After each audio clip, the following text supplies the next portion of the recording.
At Madison Square Garden in New York, Elijah, who is known as the Golden Boy, is having his match against Navasno. The crowd is all packed up to watch the main event of the match as they are desperate to see Elijah winning another match. The match starts off with Navasno charging at Elijah, and he's famous for relentless pressure. Navasno throws every kind of punch he could at Elijah, who manages to dodge each one of them. Navasno eventually get him cornered and he goes for the leg, but Elijah throws a timely knee just before Navasno could score the takedown. After that, Elijah throws a hard kick straight at Navasno's face and he falls on the ground. With that, Elijah becomes the new middleweight champion of the world. The referee mistakenly calls him the tomato can, so Elijah gets furious at him. However, the reporter walks inside the ring and calls Elijah Tomato, asking how he feels about his spectacular performance. Hearing that, the crowd starts chanting tomato and he gets traumatized. The next day, Elijah ends up falling asleep right in the middle of class, which visibly annoys his teacher and disrupts the whole lesson.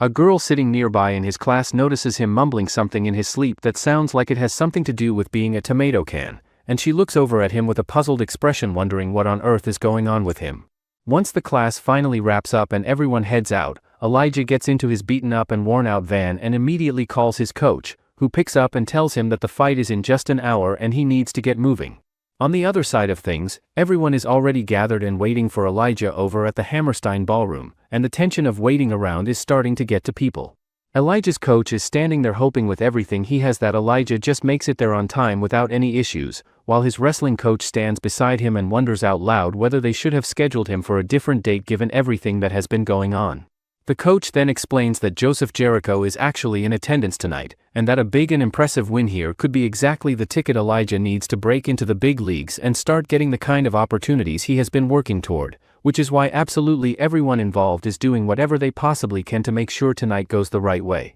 Right at that tense moment, Elijah finally shows up and the coach immediately starts yelling at him, telling him that he seriously needs to stop trying to juggle fighting with everything else he has going on in his life because it is going to catch up to him eventually. After that, Elijah changes to his boxers for fighting and he is quite nervous. He then starts warming up with the coach by throwing some punches at the bag. The wrestling coach then calls Voer Elijah to watch the TV that shows two guys in suit. The coach tells him to impress the other one tonight, and he will be fighting in the big leagues. At the same time, a fighter known as Zach comes out on top and wins his fight convincingly. Following that, it is now time for Elijah's fight to get underway and he steps in to go up against a bald guy across from him. His coach calls out to him from the corner and tells him to stop standing there trading punches back and forth and to go ahead and score a takedown instead. However, Elijah ends up eating quite a few punches throughout the fight, and as he is taking the hits he thinks to himself that in fights like this one, guys who are in his position are often referred to as tomato cans, which is about as unflattering a label as you can get in this sport.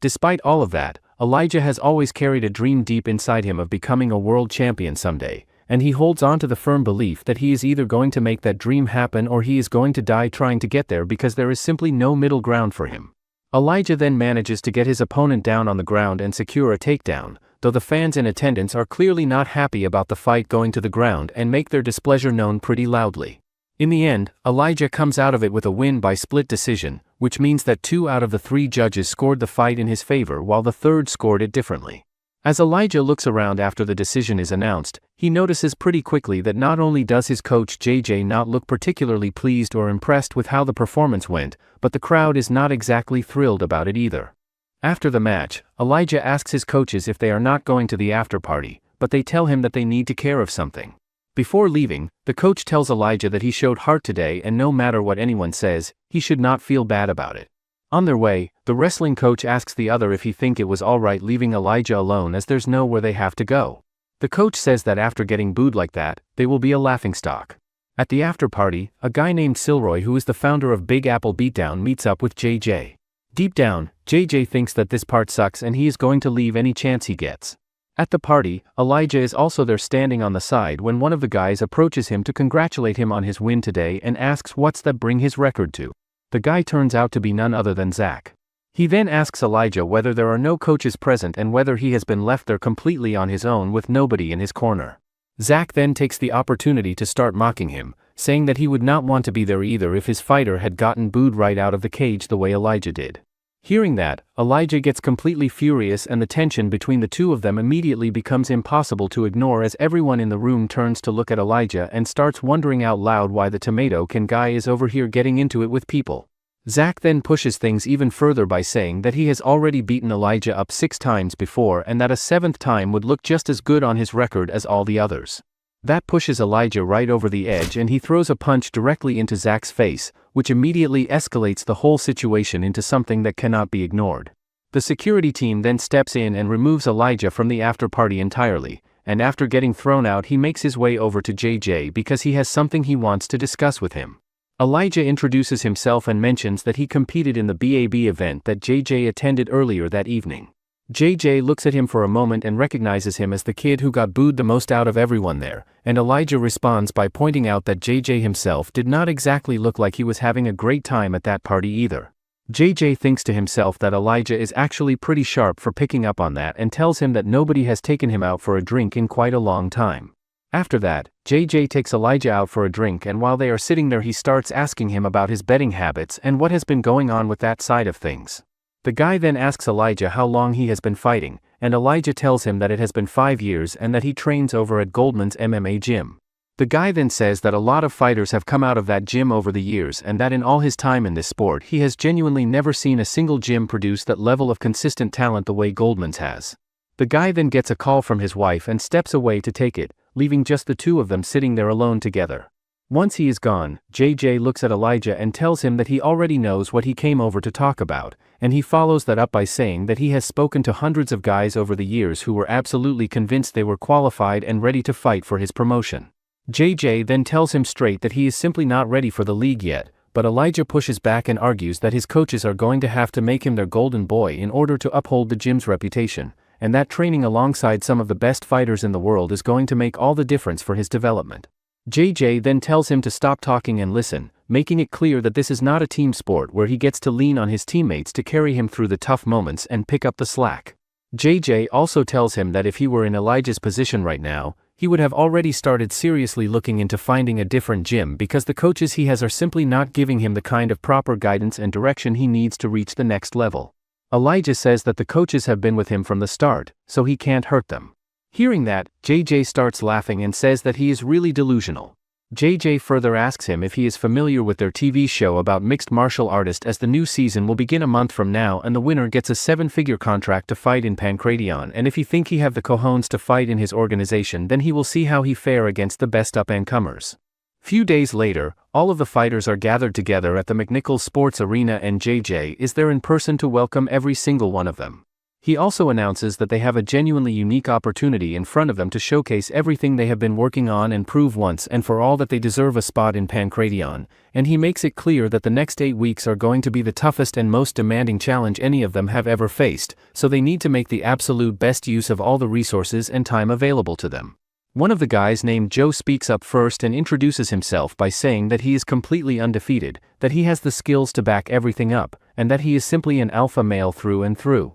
Another guy introduces himself as Cube, explaining that his friends call him that because his actual name is just too difficult for most people to pronounce properly. A scary and intimidating looking guy then steps forward and introduces himself simply as Gene, the Golden Eagle, letting the name and the reputation speak for themselves. After that, a Brazilian guy named Medusa introduces himself and explains that he holds a first-degree black belt in Brazilian Jiu-Jitsu, which he describes as a martial art specifically built around the concept of handling opponents who are bigger and physically stronger than you. Last but certainly not least, there is an absolutely terrifying-looking individual named Kublai Khan who makes his intentions crystal clear from the start by saying that his one and only goal is to find fighters who are going to take him to those dark and bleak places that push a person to their absolute limit. There are many more fighters here and JJ says that things will be a little different this season and instead of the usual 14 fighters, they are going to add another fighter. JJ explains that he met him about a month ago and he told him he will be world champion one day. He continues to say that he is the strongest fighter and all of his losses came by decision because no one's ever been able to finish him. He then welcomes Elijah in a way that genuinely surprises everyone in the room who was not expecting that kind of reception. Elijah then turns to Harley and asks him whether he got surprised to see him show up, and tells him straight that he is going to prove he deserves to be here because his record is just a number and does not tell the full story of what he is capable of. Meanwhile, two boys nearby start getting into a heated argument with each other, and one of them gets worked up and furious about whatever is being said between them. The other guy with the long hair steps in and stops him before things can escalate any further, telling him plainly that if he throws a punch and starts a fight right now, he is going to get himself kicked off and lose everything he has been working toward. JJ then steps up and makes an announcement to the room, acknowledging up front that some of the people in attendance may feel that what he is about to say represents an unfair addition to how things have been set up. He explains that they are going to be introducing a wild card system into the mix, where the fans are going to get to vote on which two previously eliminated fighters will be brought back to face off against each other for a chance to re-enter the tournament and get back into contention.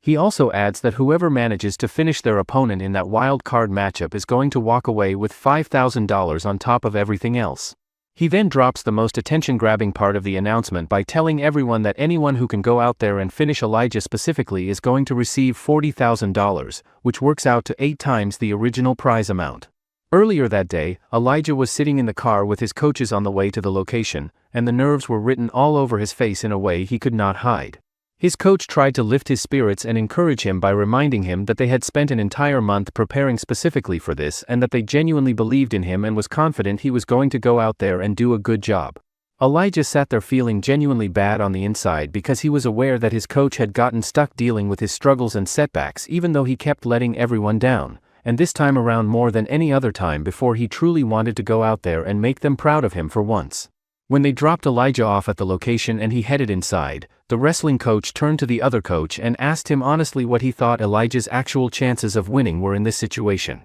The other coach paused for a moment before answering, and what came out was not exactly a ringing endorsement, as the reality of the matchup and everything Elijah was up against made it very difficult to paint an overly optimistic picture without being dishonest about it. Both of them knew deep down that Elijah was going into this as the underdog in every measurable way, and that whatever happened inside that cage was going to come down to whether the work they had put in together over the past month was enough to bridge the gap between where Elijah was and where he needed to be. He then added that he would be willing to make Elijah a golden boy of the gym if he managed to finish in second place, but the other coach responded by saying that if Elijah does not go out there and show him something real and meaningful this time around, he is getting cut from the gym entirely. He explained that enrollment at the gym had been going up for several weeks straight and that they needed to start making room for more promising fighters who were going to move the gym forward. Back in the present moment, JJ tells everyone gathered that he is now going to introduce them to their coaches, and he reveals that 2 well-known and highly respected coaches who are both former Pancration champions with multiple season victories between them are back, and for the very first time ever they are going to be competing head-to-head against each other. The coach's name turns out to be Adam Smith, and the former lightweight champion is Percy James. However, the students cannot seem to place the third coach at all and have no idea who he is, so JJ tells them that he does not blame them for not recognizing him, but that he has been practically begging this man to come on the show and coach for quite some time now. He then introduces him by saying that this forgotten legend is none other than Trevor Dundee, and that he competed in the very first 3 Pancration events back when the whole thing was just getting started. JJ then lays out the plan for everyone and tells them that tomorrow they are going to have the opportunity to train with each of the 3 coaches and get a feel for their styles and approaches before making the decision about which one they want to spend the next 8 weeks with going into the competition. In addition to that once the coach selections have all been finalized, they will go ahead and announce the details of the very first fight. The guy then pulls one of the fighters aside and tells him that he is going to teach him as much as he possibly can while he is still around and has the chance to do so. Sometime later, the teams are finally put together and locked in with a group of players assigned to each coach's camp. Elijah and one of the other guys end up going with Trevor Dundee. JJ then steps up and makes the announcement that since Elijah was not present at the tryouts, he is going to be matched up against the fighter who posted the fastest clear time during those tryouts, and that fighter turns out to be Ethan John. Earlier, the coach Trevor approached Elijah and tried to convince him that he should join his team. However, Elijah tells him that he will have a better chance of winning the tournament with another fighter, but he appreciates him for speaking to him. Trevor says that he would take his advice if other fighters came to his session, but since they are not here, he is stuck with them. Coach Trevor also reveals that he is not here to win the tournament and he is here for 2 reasons. He explains that he is here to do a favor for an old friend and give back to the sport that changed his life. He also tells Elijah that there's a lot of work to be done and he can't guarantee success. He thinks that he will be a different fighter by the end of the show, and Elijah shows some interest. He asks the coach where his assistants is, but the coach says they are not here, surprising Elijah. The coach says that he is going to practice with another boy over there who looks interested. Back in the present, Cube looks over at Elijah and thinks to himself that he has been visibly on edge ever since yesterday, and that he thought inviting him out with the rest of the group for a drink would help loosen things up a bit, but looking at him now it is pretty clear that Elijah is not exactly having the time of his life. A guy named Mario then makes his way over to Elijah and tells him that his entrance the previous day was absolutely amazing and really made an impression. Elijah then looks at Mario's tattoos and genuinely compliments them, telling him that they are super cool and he means it. However, Mario then explains that after his 8th first-round knockout, the fans started saying that he had explosive and devastating power, which is the kind of reputation that follows a fighter around everywhere they go. Elijah then tells him that if he made it this far in the competition then he is just as dangerous as everyone else in the room, and that either way he is not planning on holding anything back when it counts.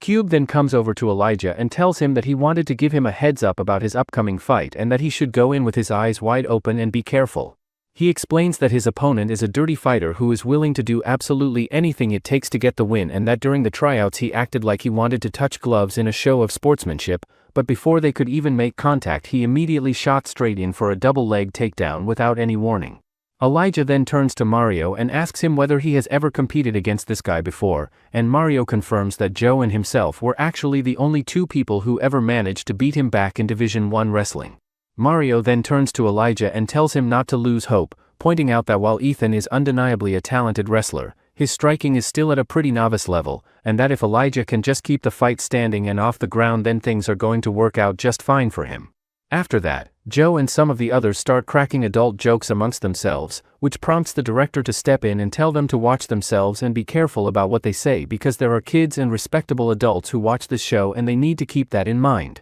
2 days later, everyone is over at the Pancration training facility and Elijah is putting on a genuinely impressive performance during his training session that has people taking notice. Coach Trevor speaks up and says that the progress he has been seeing from Elijah has been really great, pointing out that he listens well and brings a good attitude to every single session, which makes a huge difference when you are trying to develop as a fighter. He also says that he has a really good feeling about Elijah's upcoming fight in 3 days and believes things are going to go well. He also acknowledges that some of Elijah's fundamentals still need some work and polishing, but that with the right adjustments made in the right places he is going to be one of the most improved fighters of the entire season without a doubt. Later that night, Elijah heads back to his dorm room only to find that the whole place has been completely trashed by someone while he was away, which immediately raises a lot of questions about who would do something like that and why. The next day, Elijah continues with his training, and the coach tells him to put his head down and if he can't defend this takedown, then Ethan is going to maul him. Elijah's sparring partner then manages to take him down and he feels annoyed about it. The coach says that they drilled that takedown defense days ago and he nailed it and asks what's wrong with him now. Yesterday, Elijah went to Zach and asks why he trashed his room, but he just plays stupid and says that he don't know about anything. Mario says that he saw him leave Elijah's room earlier and Zach says that he was here, chatting with Ethan and Bicasa about magical horns. Zach then says that he is disappointed in Mario for being friends with the other guy now, and Mario tells him that just because they have the same coach doesn't mean that they are teammates. Furthermore, Elijah gets completely furious at Zach and tries to grab him, but another guy steps in and grabs Elijah's arm before he can do anything, asking him whether his mother never taught him that pointing at someone is disrespectful. Elijah then tells the guy to stay out of whatever is going on between him and Zach and to mind his own business, and he adds that the guy's face is going to be getting beaten pretty soon anyway so he should not get too comfortable. The guy then fires back and says that he is very much looking forward to collecting the finish bonus and that Elijah should just sit tight and wait for the moment when he gets beaten down like the tomato can that everyone already knows he is. Elijah then yanks his arm free from the guy's grip and tries to push forward and start something right then and there, but Cube jumps in and stops him before it can go any further, telling him that if he throws a punch and gets into a fight right now he is going to get himself kicked off the show entirely and lose everything he came here for. Back in the present moment, Elijah turns to the coach and tells him that Ethan is an All-American and has the best and most impressive resume of anyone he has ever gone up against in his entire fighting career. He also admits with a heavy feeling that his own resume simply does not hold up in comparison to everyone else in this competition and that he cannot realistically hope to compete with them on paper no matter how hard he tries. The coach then tells Elijah that stepping in the cage when he don't want is very dangerous and he can't afford to have second thoughts. Stepping in that cage comes with a heavy fee and that fee is his life. The coach then continues to pour some encouraging words into Elijah and build his confidence up heading into the final part of the session, and with that it is time for one round of moderate sparring to close things out for the day. Elijah gets paired up with Kublai for the sparring session, and before they get started Elijah notices that Kublai is not wearing any headgear and asks him where it is. Kublai looks back at him and simply says that he does not need it, which is quite the statement to make before stepping in with someone. Hearing that, Elijah decides that if Kublai does not need headgear then neither does he, and he takes his own off before they get going. The sparring then gets underway with both of them coming at each other with absolutely everything they have right from the start, treating it anything but moderately despite what was originally planned. On the other side of the room, Zach is talking to Ethan and passing along some useful intel, telling him that Elijah has a habit of dropping his hands after defending a combination, and that Ethan should look to sneak in a high kick or a quick jab the moment he sees that opening present itself. Coach Adam Smith then chimes in and acknowledges that Zach has more experience fighting Elijah than pretty much anyone else around and that he has been an incredibly valuable resource in helping Ethan prepare for this upcoming fight. Right at that moment, someone comes rushing in and tells the coach that he really needs to come and see what is happening between Elijah and Kublai during their sparring session. As it turns out, the two of them are just absolutely beating the living daylights out of each other.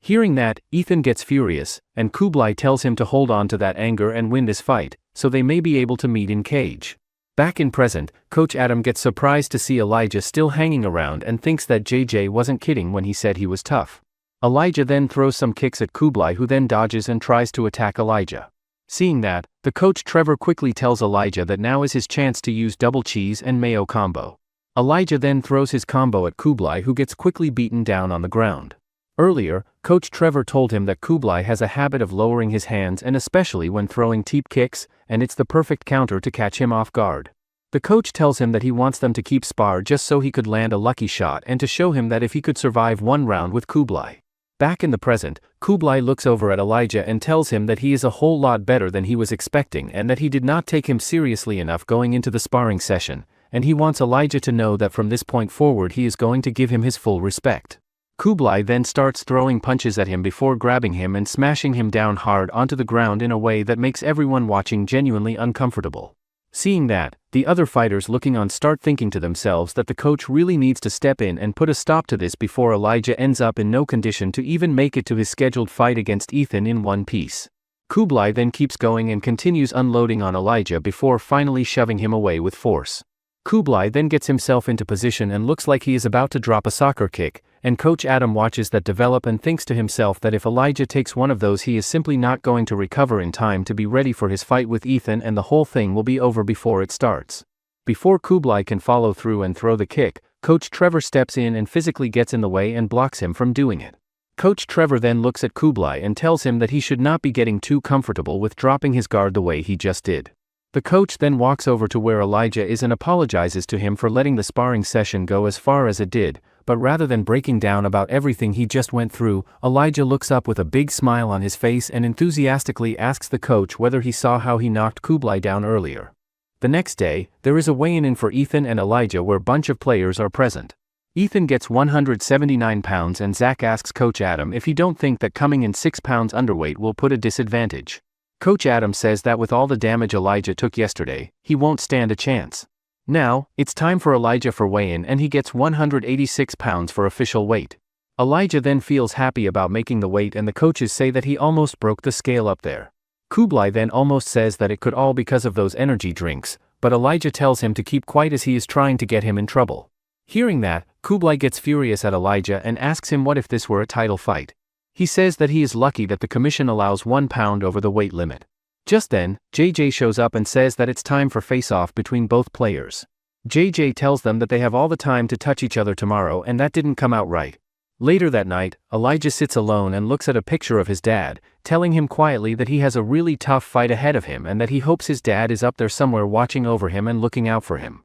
He also thinks to himself that a win here would bring him one significant step closer to becoming the golden boy of the gym and eventually getting his hands on a championship belt, which has always been the dream that keeps him going no matter how hard things get. Finally, the day of the fight arrives and Coach Adam pulls Ethan aside and tells him that this fight is going to be a straightforward and easy sweep, and that he is basically about to make the easiest $40,000 of his entire life without breaking much of a sweat. Meanwhile, over in the stadium hall, some of the other players are standing around and remarking that it feels a little strange and off that there are no spectators out there chanting and cheering the way there usually would be at an event like this. However, another guy responds and says that honestly it is a whole lot better than getting harassed and heckled by people while you are trying to walk to the cage and get your head in the right place. Cube then leans over to Mario and tells him that he is feeling a little worried about Elijah going into this, and that if they were not on opposing sides for this particular fight they would have made sure to come and walk out with him to show some support. Ethan then makes his entrance and steps into the stadium looking calm and composed, while Elijah is still frantically searching around and cannot find his mouth guard anywhere. The coach then looks at Elijah and asks him whether he seriously forgot to bring his mouth guard and left it back in his room. Kublai then chimes in and tells Elijah that he can go ahead and borrow his spare mouthguard, the one he keeps specifically for watching fights, and casually mentions that he has a mouthguard for pretty much every occasion you could think of. Meanwhile, a guy who goes by the nickname The Freak is over talking with a group of people including Joe, and he says confidently that Ethan is going to win this fight without much trouble because as far as he is concerned Elijah is simply the weakest link in the entire tournament. However, Joe responds by saying that it is going to be a pretty boring fight to sit through and that he does not even feel the need to make a prediction about it, adding that the Freak should be spending more of his energy focusing on his own upcoming fight instead of worrying about someone else's. Cube then offers a more balanced take and says that anything can happen once two fighters step into the cage together, and that his main hope is just that Elijah's injuries do not slow him down too much and take away from whatever he is capable of bringing to the fight. After all the pre-fight chatter dies down, the vice president of Pancration steps up and officially welcomes both fighters to the stadium, and the whole crowd gets buzzing with excitement and anticipation over who is going to come out on top. The moment the match gets started, Elijah immediately throws a clean and direct hit right into Ethan's face that catches him completely off guard. Ethan tries to get into Elijah's head by pulling a two-finger move in his face as a way of provoking him and tells him that he cannot be the only one pulling tricks out there. Ethan then keeps the pressure on and continues throwing punches at Elijah before grabbing both of his legs and slamming him down onto the ground with force. However, Elijah somehow manages to scramble and get himself away from the dangerous position, and the people watching think to themselves that he is showing genuinely impressive defensive skills, especially when you consider that he is up against an all-American wrestler like Ethan,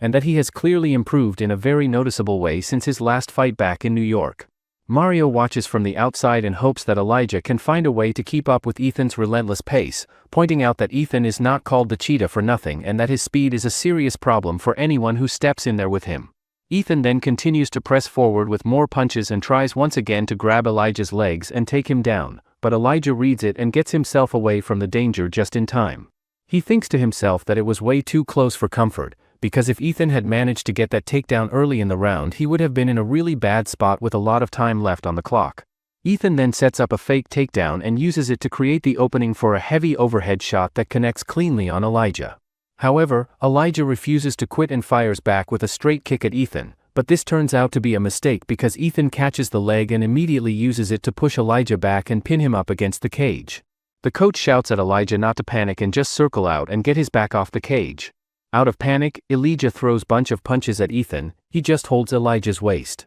Elijah then uses his elbow to strike at Ethan's back, but despite that he manages to pick up Elijah and smashes him on the ground, surprising everyone. Ethan then continuously punches Elijah and the coach yells at him to get out of there. Elijah makes the decision to just hold on and survive until the round comes to an end because at this point in the fight that is genuinely the only realistic option available to him. Elijah then wraps himself around Ethan and holds on as tightly as he possibly can, and no matter how hard Ethan struggles and tries to break free and create separation, Elijah simply refuses to let go and move away. Out of nowhere, Elijah somehow manages to lock in a triangle choke on Ethan, and the coach on the outside is genuinely surprised and impressed to see that submission technique being pulled off under these circumstances, as it involves using both legs to apply pressure around the neck and cut off the blood flow to the brain in a way that forces a tap or causes the opponent to go unconscious. The coach thinks to himself that it is truly impressive how Elijah was able to find and execute the technique despite all the pressure he had been absorbing throughout the fight. Right at that moment, everyone watching becomes convinced that Elijah is about to pull off the win and finish the fight, but Ethan digs deep and finds something inside himself as he gets furious and powers his way out before slamming Elijah back down onto the ground hard. Ethan then starts using his finger to jab at Elijah's head in a way that is clearly not within the rules, and the coach immediately calls out to the referee and demands that he look at what Ethan is doing to his fighter. Ethan then puts his hand directly over Elijah's nose and tells him to breathe in as much as he can because he is really about to go to sleep. Right after all of that, We are taken back in time and given a look into Ethan's personal background, starting with the fact that his father passed away when Ethan was only 6 years old, which meant that from that point on it was just him and his mom trying to figure everything out together. Money was never really the issue for them and they managed to stay financially stable throughout, but even with that, his mother lost a big part of her drive and will to keep going after losing her husband the way she did, and it was not until Ethan got into wrestling and started competing that things genuinely began to turn around and look more hopeful for both of them. His mom made it a point to show up and watch every single one of his matches throughout his entire career in mixed martial arts without ever missing one, which makes this particular fight different from all the rest because it marks the very first time he is going to be stepping out there to compete without her sitting somewhere in that building watching him. Cutting back to the fight itself, everyone observing starts to agree that what is happening out there is pretty low and dirty, specifically the fact that Ethan is covering up Elijah's nose on purpose in order to mess with his breathing and make it harder for him to get air. Elijah quickly realizes in his own head that he needs to find a way out of this situation fast because if he does not, he is going to burn through way too much energy and show up to the second round completely drained. He starts targeting Ethan's liver with repeated punches to try and force his way out of it, but Ethan takes the shots personally and fires right back by hitting Elijah hard across the face in return. The coach watching from the outside is thinking to himself that Ethan is really getting torn apart out there and that the injuries he picked up the day before are clearly not helping his situation at all and are only making things worse for him. Ethan then shifts his attitude and starts getting mouthy and taunting Elijah, saying out loud that tomato cans are apparently built a whole lot tougher these days than they used to be, and that Elijah honestly deserves some kind of special award just for managing to hang around and last as long as he has. He then throws in one more comment before walking away, mentioning casually that he went ahead and left a little present sitting inside Elijah's bag for him to find later. Earlier, Ethan asked Bicasa why does he always carry a horn and he says that a wizard gave it to him back when he was wrestling in Senegal. Hearing that, everyone starts laughing at him, thinking that he is just some fool. Bicasa then explains that the horn is something that protects him and brings him good luck going into every single fight he has, and that on top of that he has made a pretty good amount of money over the years by using the horn to guide his bets on fights. He then turns to Ethan and asks him if he wants to use the horn to get a prediction on how his upcoming fight with Elijah is going to go, and then goes ahead and tells him straight up that according to the horn, Ethan is going to come out on the losing end of that fight. That does not sit well with Ethan at all and he gets visibly annoyed and irritated by the whole thing,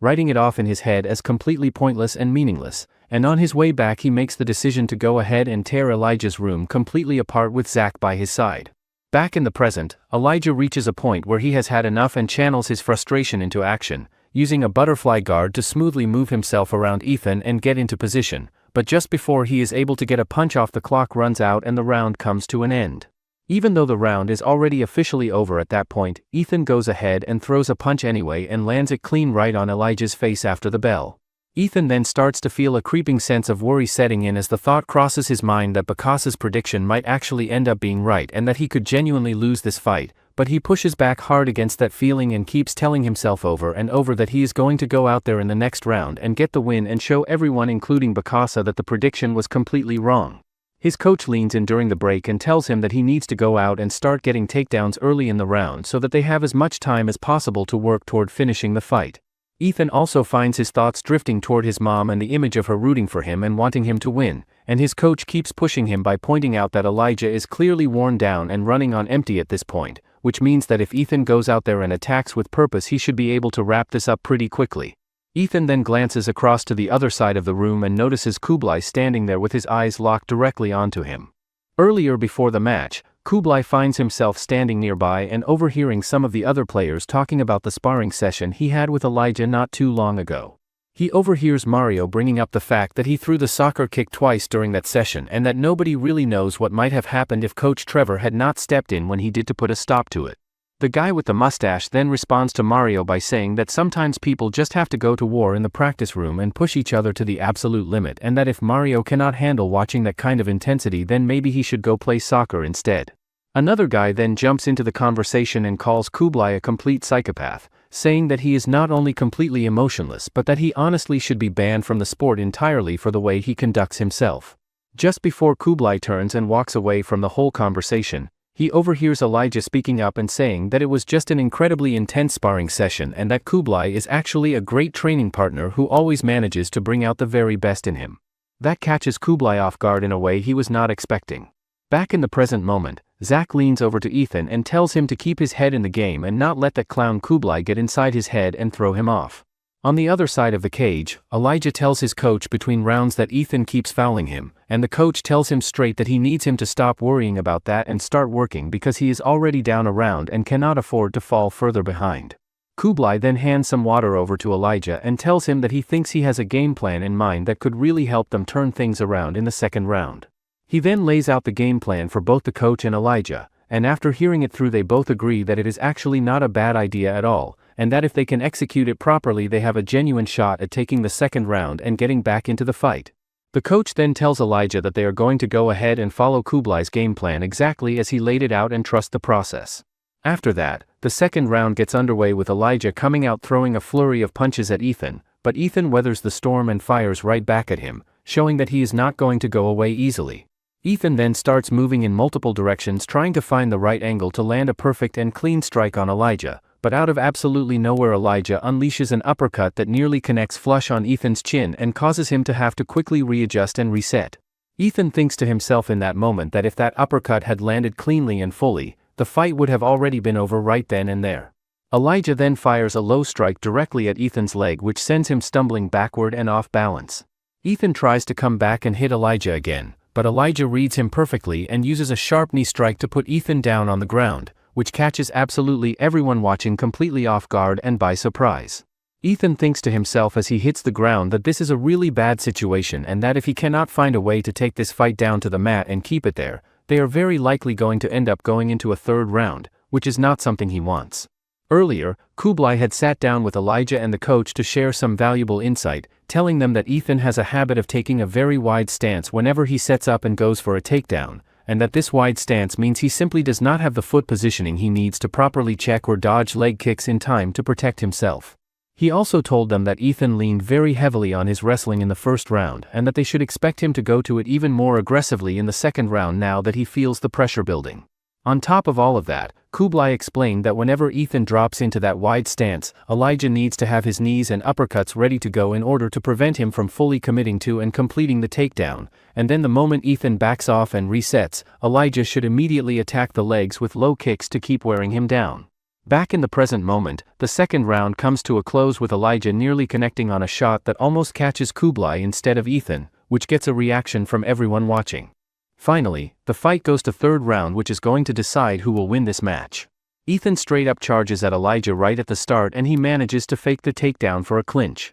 Ethan then knee strikes Elijah before trying to hit his toes. Ethan's coach then tells him that it was a good level change which means lowering his body from a standing position to go for a takedown. Everyone watching thinks that Ethan is having a hard time completing takedowns and his size disadvantage is finally taking a toll. It turns out, Ethna initially came 6 pounds lighter while Elijah came in a pound heavier, so after rehydration, Ethan came into this fight at 180 to 185 pounds and Elijah will most likely be at 220 pounds. During the fight, Ethan tries his best to pull down Elijah, but he couldn't as Elijah just smashes his hand onto his head. After that, Elijah pushes him onto the fence and throws a knee strike. Both of them then get right back into it and go head to head with each other, and Ethan attempts to hit Elijah with a suplex, but Elijah reaches out and grabs onto the cage to stop himself from going over, which prevents the throw from being completed. The referee then steps in and signals that the fighters have gone out of bounds near the cage. Hearing that call, Ethan's coach completely freaks out on the sideline, but despite the argument his team still ends up receiving a point deduction as a consequence of the infraction.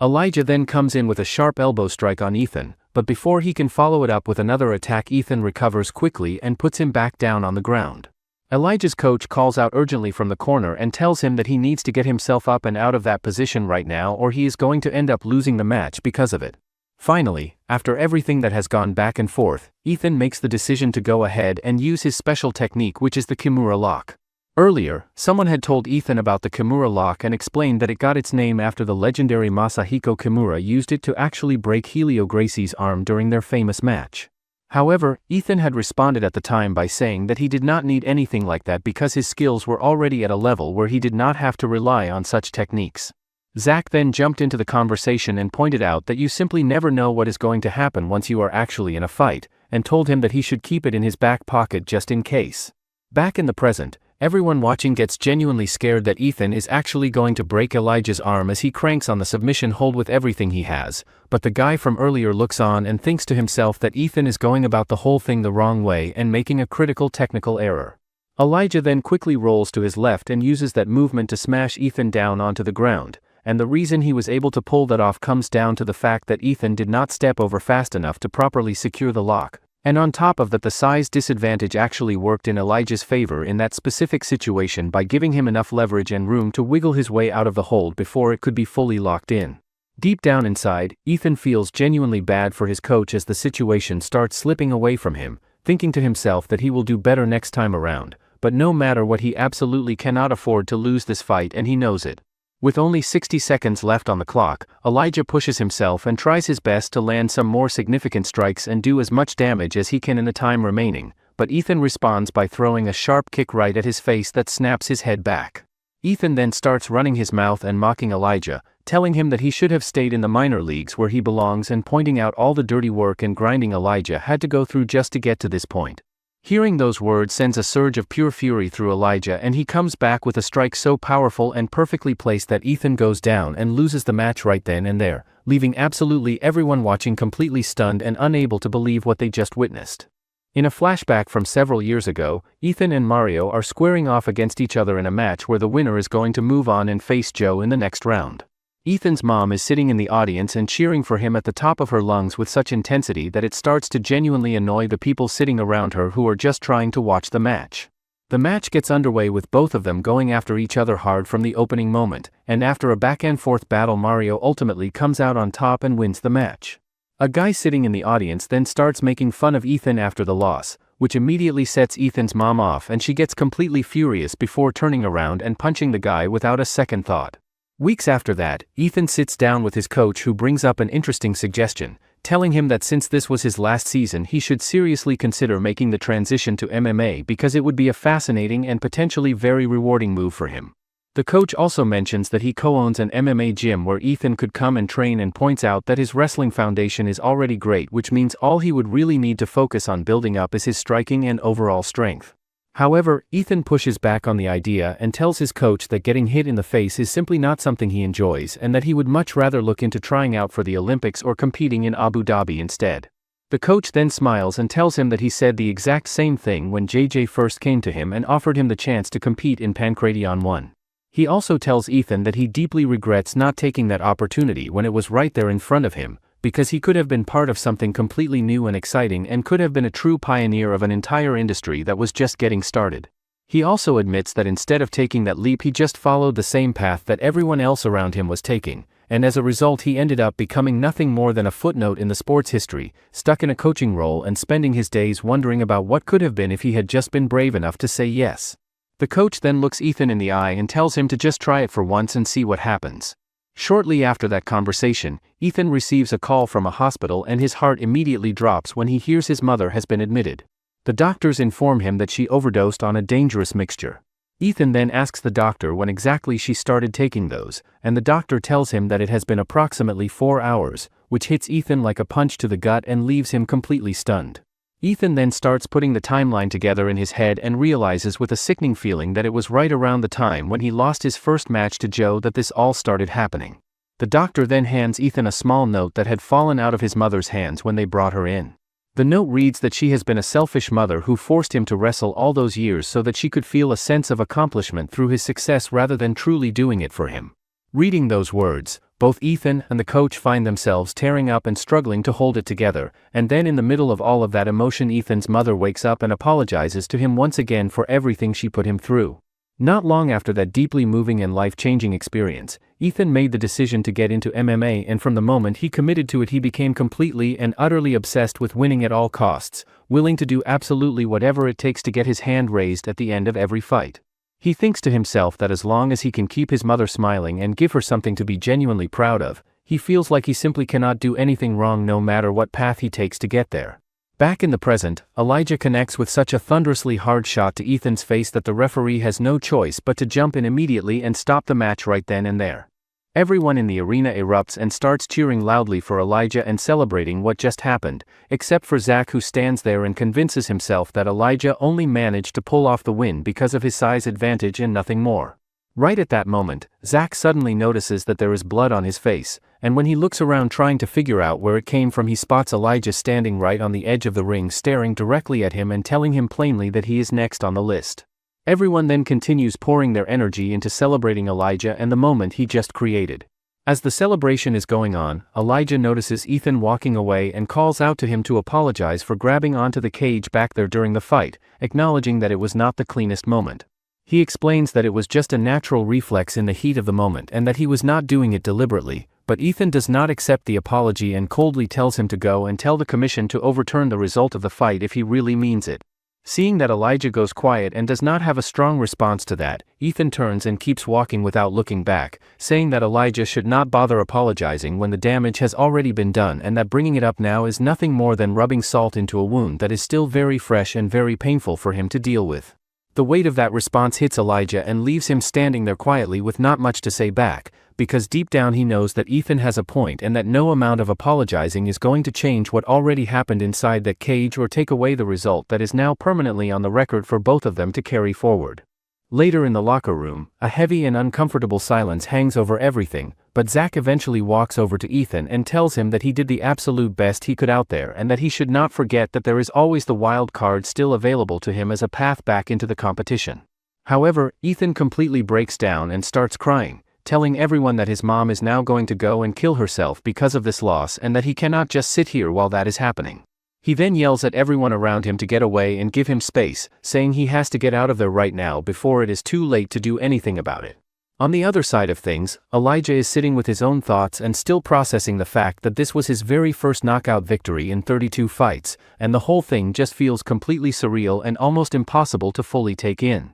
He then explains to everyone that he volunteers at the Second Life Foundation, which is a non-profit organization dedicated to helping families who are going through difficult times and are in need of support. As it turns out, today happens to be their annual cycle event where participants ride their bikes throughout New York City to bring awareness and attention to the foundation's cause and the work they do. He also explains that since this is the first time he has ever had to miss the event due to the fight, he made the decision to wear the foundation sweater as his way of showing his support and keeping them close to his heart even while he is competing. He also says that he is dedicating this win to the Second Life Foundation, to his father, and to his 2 coaches, and that he hopes all of them are proud of what he accomplished out there tonight. Back in the locker room afterward, Elijah turns to Kublai and asks him directly what he thought about his performance against Ethan and how he would rate it. Kublai responds honestly and tells him that the score would have come out a whole lot lower if it had not been for that knockout finish at the end saving everything. Elijah then turns to his coach and tries to get his take on things as well,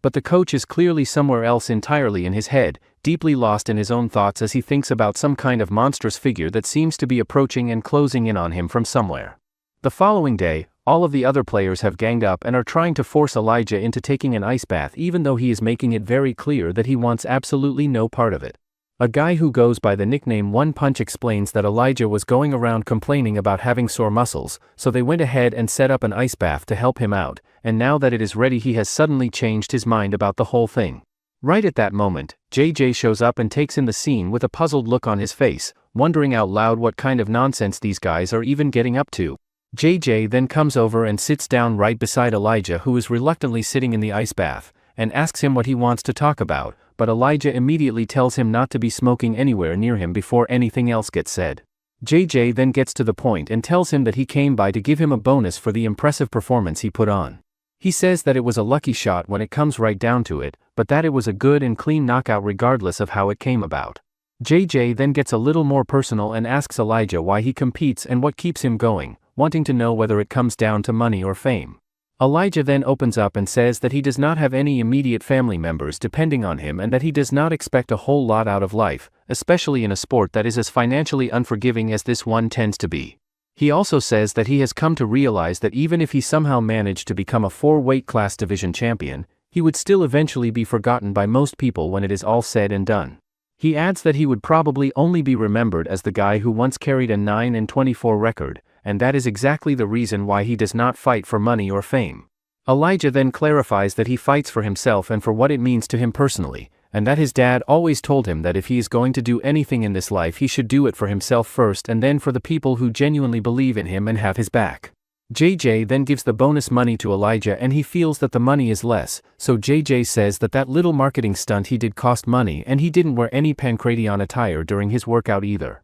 JJ then changes the topic to say that more than 80% of charities are scam and he should look it up. On the other hand, the other players watch them and think that they are talking like buddies. A guy named Calvin says that Elijah has been really suspicious and asks others who gives a fighter with an unimpressive record a chance to compete in a tournament like this. One of the guys says that Elijah might be a Hollywood actor and he has a fake backstory and fake record all to boost TV ratings. Joe then intervenes, saying most of the show is fake and the SO fighters are Hollywood actors. Joe then asks how else they can explain Ethan's loss as Ethan was also a part of the script, and so is Bicasa who predicted the outcome of the fight. He also says that they should stick together and find out who else is a part of the script. Later that night, Elijah lies awake thinking about how Jason seems to view him as some kind of enemy and how that whole dynamic has been weighing on him. He also finds himself wondering how Kublai's training has been going, since ever since the coach gave him that break the two of them have barely crossed paths or seen each other around the facility anymore. Right at that moment,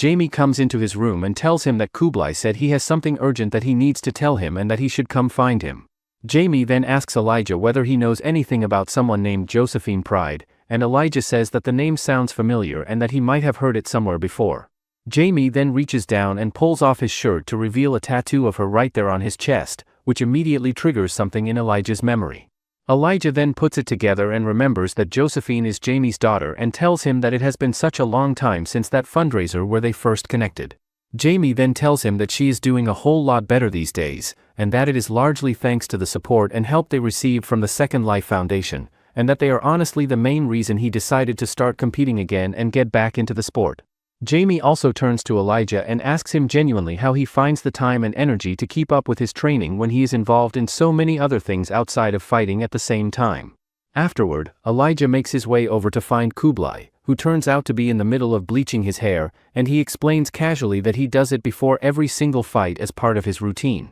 The next day, Coach Trevor reminds JJ about Pancration 2, and how they held it at a barn in Utah during a tornado warning after getting kicked out of the original venue. JJ then says that Trevor's brother bailed out before his fight and he still owes him $20. JJ also thinks that being a promoter during the Dark Ages really sucked, and Trevor believes that so much has changed since then and he did a great job building this sport. Coach Trevor then says that no one could have seen how big it would be 20 years ago. Besides that, JJ tells him that Kublai is the only fighter he should worry about and he will win this show without much of a fight. Trevor then asks him about Elijah, so he says that he should put high hopes on him as he is going to lose to Ethan anyway. However, Coach Trevor says that he has potential and its kind reminds him of JJ, but he just starts laughing, saying they are nothing alike. Trevor then asks JJ where exactly he found him, and JJ tells him that he came through their long-standing connections and friends over in Japan. When JJ goes further and reveals that he specifically found him through Victory FC, the coach gets genuinely surprised and caught off guard by that piece of information.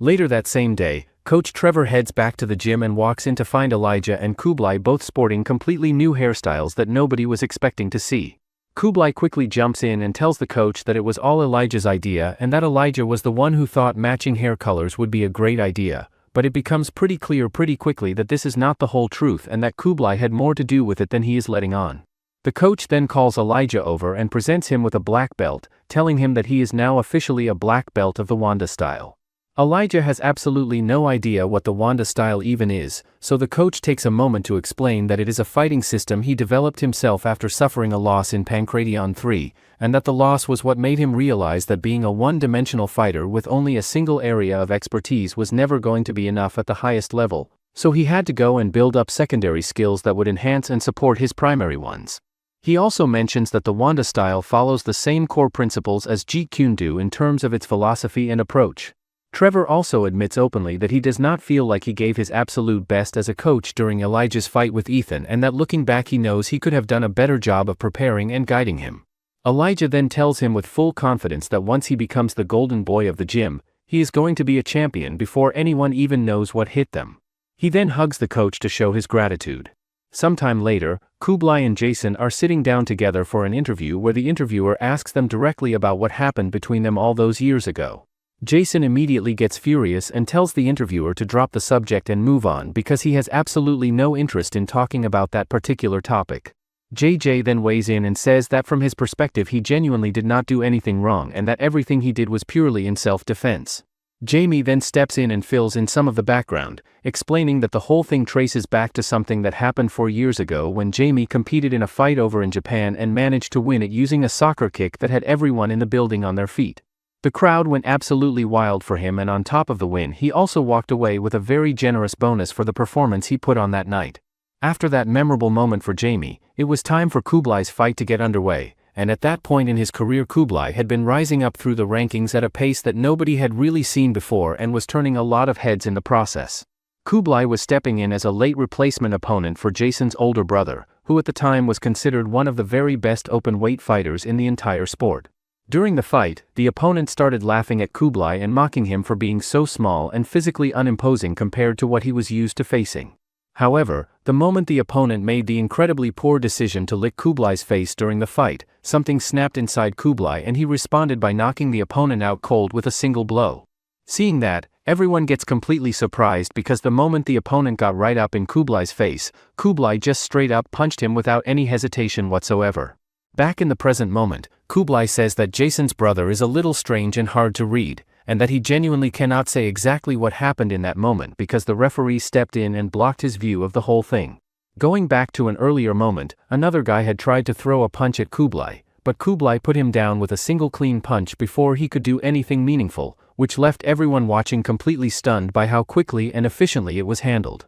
At that moment, the rest of the sturdy crew started jumping in and getting involved, and nobody had anticipated that a full-on brawl was going to break out the way it did, and it became very clear very quickly that someone was going to have to step in before things got completely out of hand and spiraled into something far worse than it already was. In the middle of all that chaos, Jason suddenly steps into the ring carrying a chair and uses it to attack Kublai directly, which takes the whole situation to a completely different and more dangerous level. Security forces then had no choice but to rush into the ring and physically put a stop to everything that was happening. The sports head then stepped forward and addressed the situation publicly, saying that despite all the years of hard work and genuine effort that have gone into promoting the sport in a positive and respectable light, this kind of behavior is completely unprofessional and utterly unacceptable by any standard. As a direct result of everything that happened, Kublai's match was officially ruled a no contest, and the Athletic Commission handed him an indefinite suspension that effectively removed him from competition until further notice.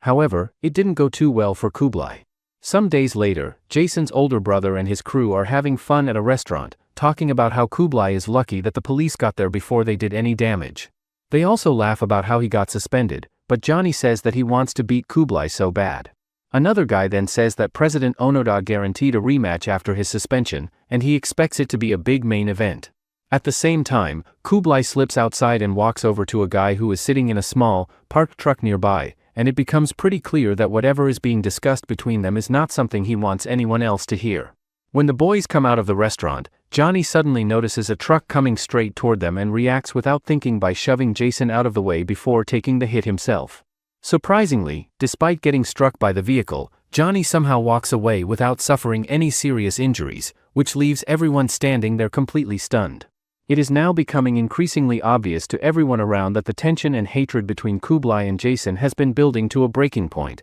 and that sooner or later the two of them are going to have to settle their differences by going head-to-head inside the cage where it counts. The next day, the Pancration welterweight champion named Dejan is sitting down with the 5th-ranked Pancration middleweight named Shu, and the two of them are deep in conversation about the ongoing situation in the fighting world and everything that has been unfolding around them lately. Meanwhile, Joe and the others are walking around when they come across a guy who looks completely homeless just lying on the floor, and they gather around wondering what on earth he is doing down there like that. The guy then gets up off the floor and immediately gets offended, asking them who exactly they think they are calling homeless. As it turns out, this person is none other than Derek, who holds the ranking of 6th in the Pancration middleweight division and 8th in the Pancration light heavyweight division. Joe and the others look at each other with a mix of surprise and amusement, not quite knowing what to make of the fact that someone with that kind of ranking and reputation in the sport was just lying on the floor looking like he did not have a care in the world. Derek then straightens himself up and makes it very clear in the way he carries himself that regardless of how things might have looked from the outside just a moment ago,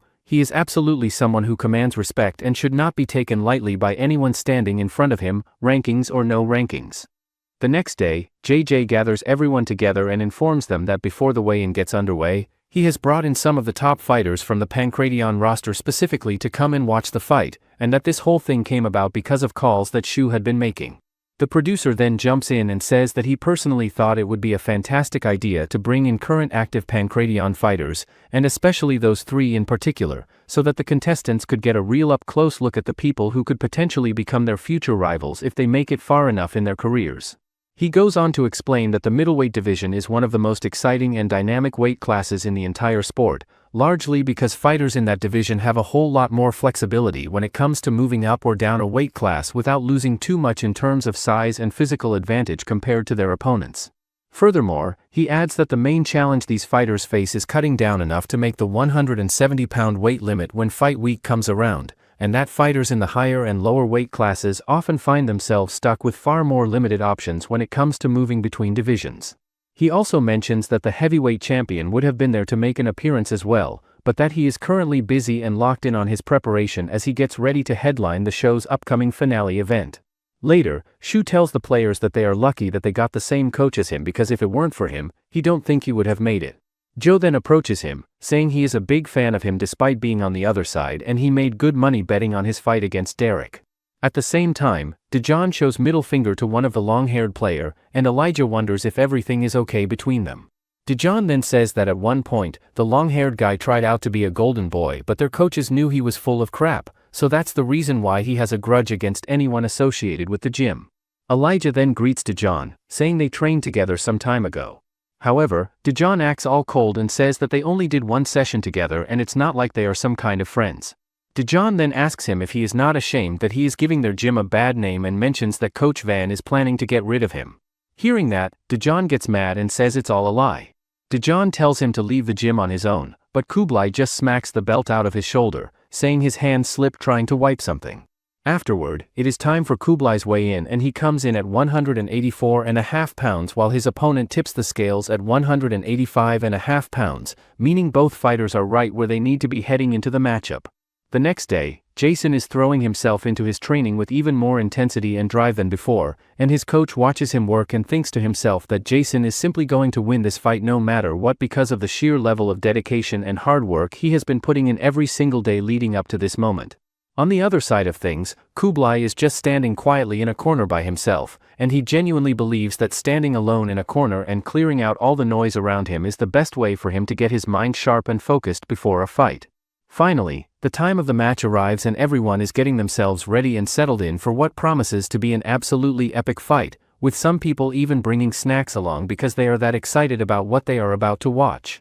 Kublai then decides that he wants to wear a foundation hoodie on his way out, but Elijah pulls him aside and warns him that JJ is going to dock his bonus if he walks out wearing something like that. Kublai then tells him that he plans on starting a foundation of his own someday just like Elijah has done. After that exchange, both fighters make their way into the ring, and one of the players watching thinks to himself that this is actually the very first time he is going to get to see Kublai fight live in person, since both he and Elijah were the only two contestants who did not have to go through the regular tryout process to get into the competition. The match gets underway with Jason immediately charging straight at Kublai and opening up with a flurry of punches, but Kublai moves with impressive fluidity and manages to dodge every single one of them without taking any clean damage. Jason's coach calls out from the corner and tell him to keep using that footwork exactly the way they had planned it out during their preparation. Jason then keeps at it and throws various combinations of strikes, but when he goes for a low kick Kublai reads it perfectly and blocks it clean. Kublai then fires back with a direct kick aimed right at Jason's ribs, and Jason starts to realize in that moment that breaking through Kublai's defensive shell is going to be a much trickier task than he was anticipating,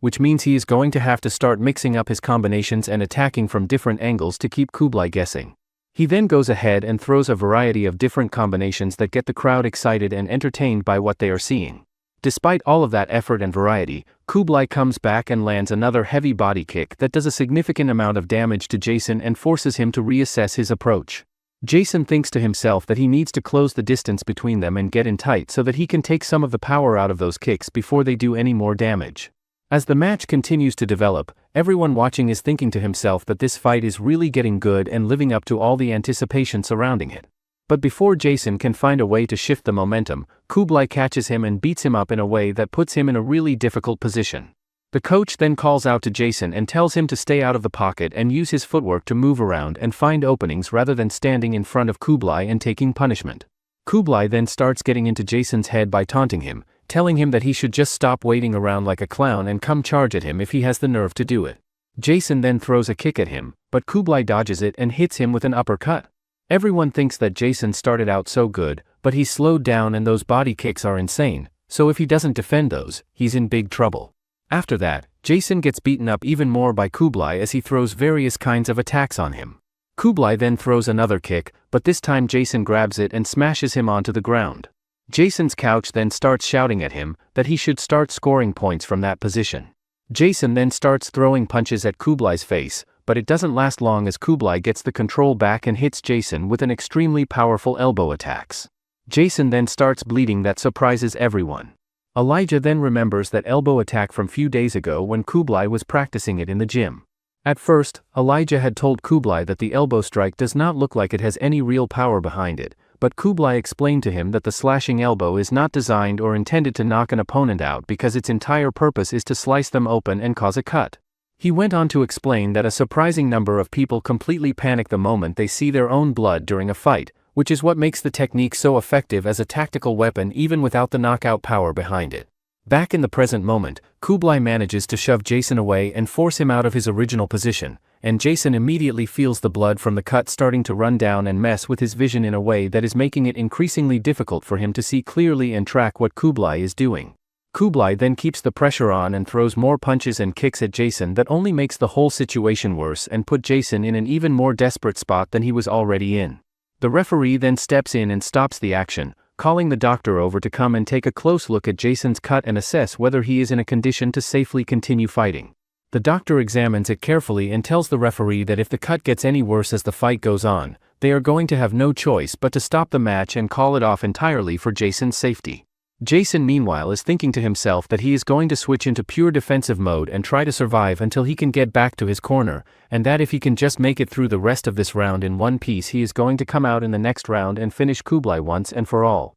Earlier, Kublai had gone to the coach and asked him whether he had a game plan worked out in his head for this fight, and the coach told him that Jason's striking is genuinely exceptional but that it is nothing he cannot handle and work around. However, what the coach really wanted was for Kublai to give Dajan a different perspective on things during the fight because Dajan comes across as far too self-centered in the way he approaches everything. Kublai told the coach that he would take care of everything he was asking, but that in return he would like a favor from him, and then went ahead and asked if he could actually make that 2 favors instead of just 1. Back in the present moment, Kublai keeps pouring on the pressure and continues beating up Jason with a wide range of different attacks, and the crowd starts laughing and getting entertained because Jason is essentially running a marathon around the cage trying to avoid taking any more damage. Dajan watches from outside and thinks to himself that even if Jason does somehow manage to survive and make it through the rest of this round, that cut on his face is not going to close up or go away on its own, and he simply cannot keep running around forever without eventually getting caught.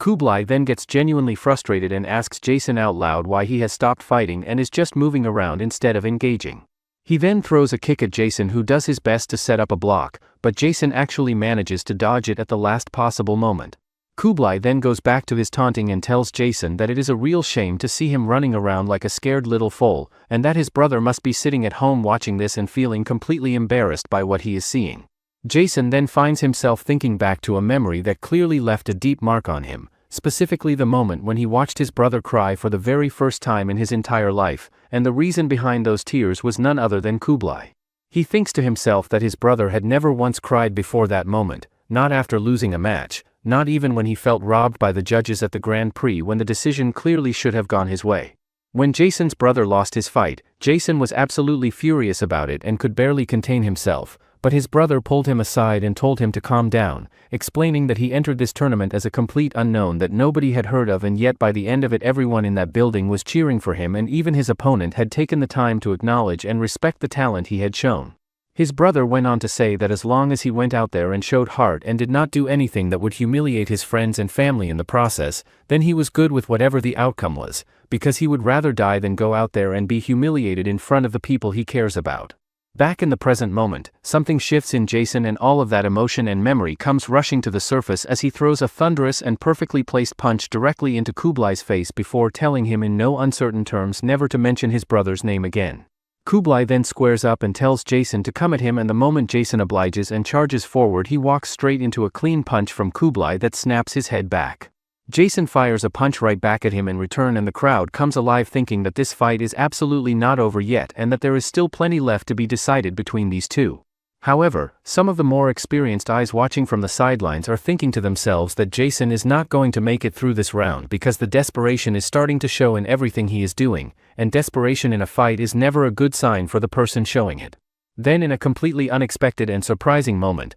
Kublai actually stops and tells Jason to step away and leave the match right now, warning him that if he keeps going, the cut on his face is only going to force the whole thing to be stopped anyway, and that it would be better for everyone if he just walked away on his own terms. Jason does not even process the warning or give it a moment of consideration before throwing another punch straight at Kublai, which immediately sets Kublai off and removes any last trace of mercy from his approach. Kublai then fires a sharp low kick that drops Jason down to the ground, and once Jason is down, Kublai follows up with a series of devastating elbow strikes directly to his face that leave no doubt about the outcome, and with that final sequence of strikes, Kublai wins the match and puts the whole thing to rest. In a flashback, Johnny is stepping into the MMA world for the very first time and making his debut as a fighter. Right from the opening moments of his first fight, he puts on an absolutely stunning performance and starts unloading on his opponent with a wide variety of punches that leave no room for the other guy to breathe or find his footing. In the end, Johnny finishes the fight by TKO in the very first round,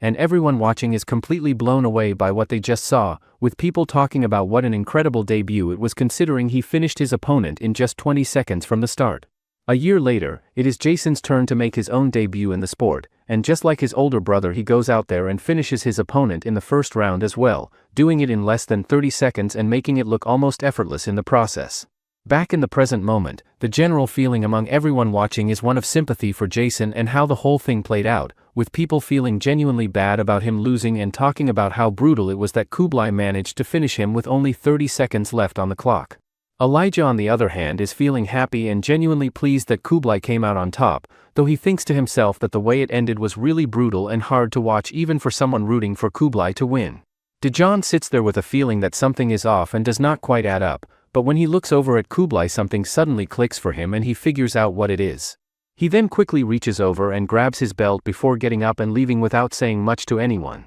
After that, the referee steps forward and officially announces Kublai as the winner of the match, and the coach thinks to himself that he hopes this result can finally put this long-running rivalry to rest once and for all. The referee and Jason's corner team then call for a stretcher to come and take care of Jason, but right at that moment they all notice that Kublai is walking straight toward them, and nobody is quite sure what to make of it. Seeing him approaching, the coach shouts at him to stop right there, and everyone around are wondering what more Kublai could possibly want when he has already won the match and proven his point. Then, in a moment that catches absolutely nobody off guard more than the people standing right there, Kublai stops in front of Jason and bows respectfully, making it clear through that gesture that he hopes there are no hard feelings between them going forward and that whatever was between them can now be considered settled. Everyone watching thinks to themselves that it was a genuinely frightening but at the same time stunning and impressive performance from Kublai, and when the interviewer catches up with him, he tells them that there are no real differences between himself and Jason as people, but that one thing he knows for certain is that Jason will eventually fade away and disappear from the sport.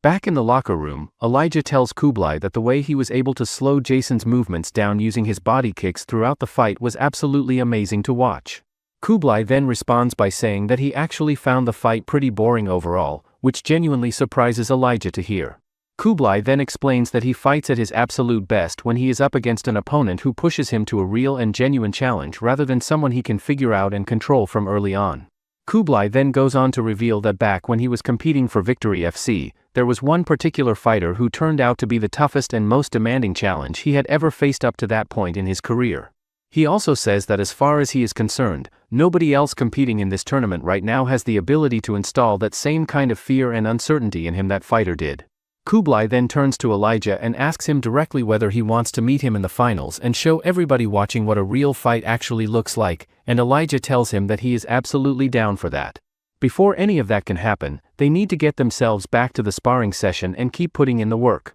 Later on, JJ gathers everyone together and informs them that Kublai will be moving forward and advancing to the quarterfinals, and he also announces that Kublai is going to be awarded an additional $5,000 for securing the finish in his fight. JJ also lets everyone know that going forward from this point on they are going to be running 2 fights in a single day rather than spacing them out the way they have been doing. Before he wraps things up and heads out, he mentions that Derek and Shu are going to be selecting their fights through a pick-a-fighter machine. After that, both Derek and Shu step up and take their turns kicking the pick-a-fighter machine to make their selections.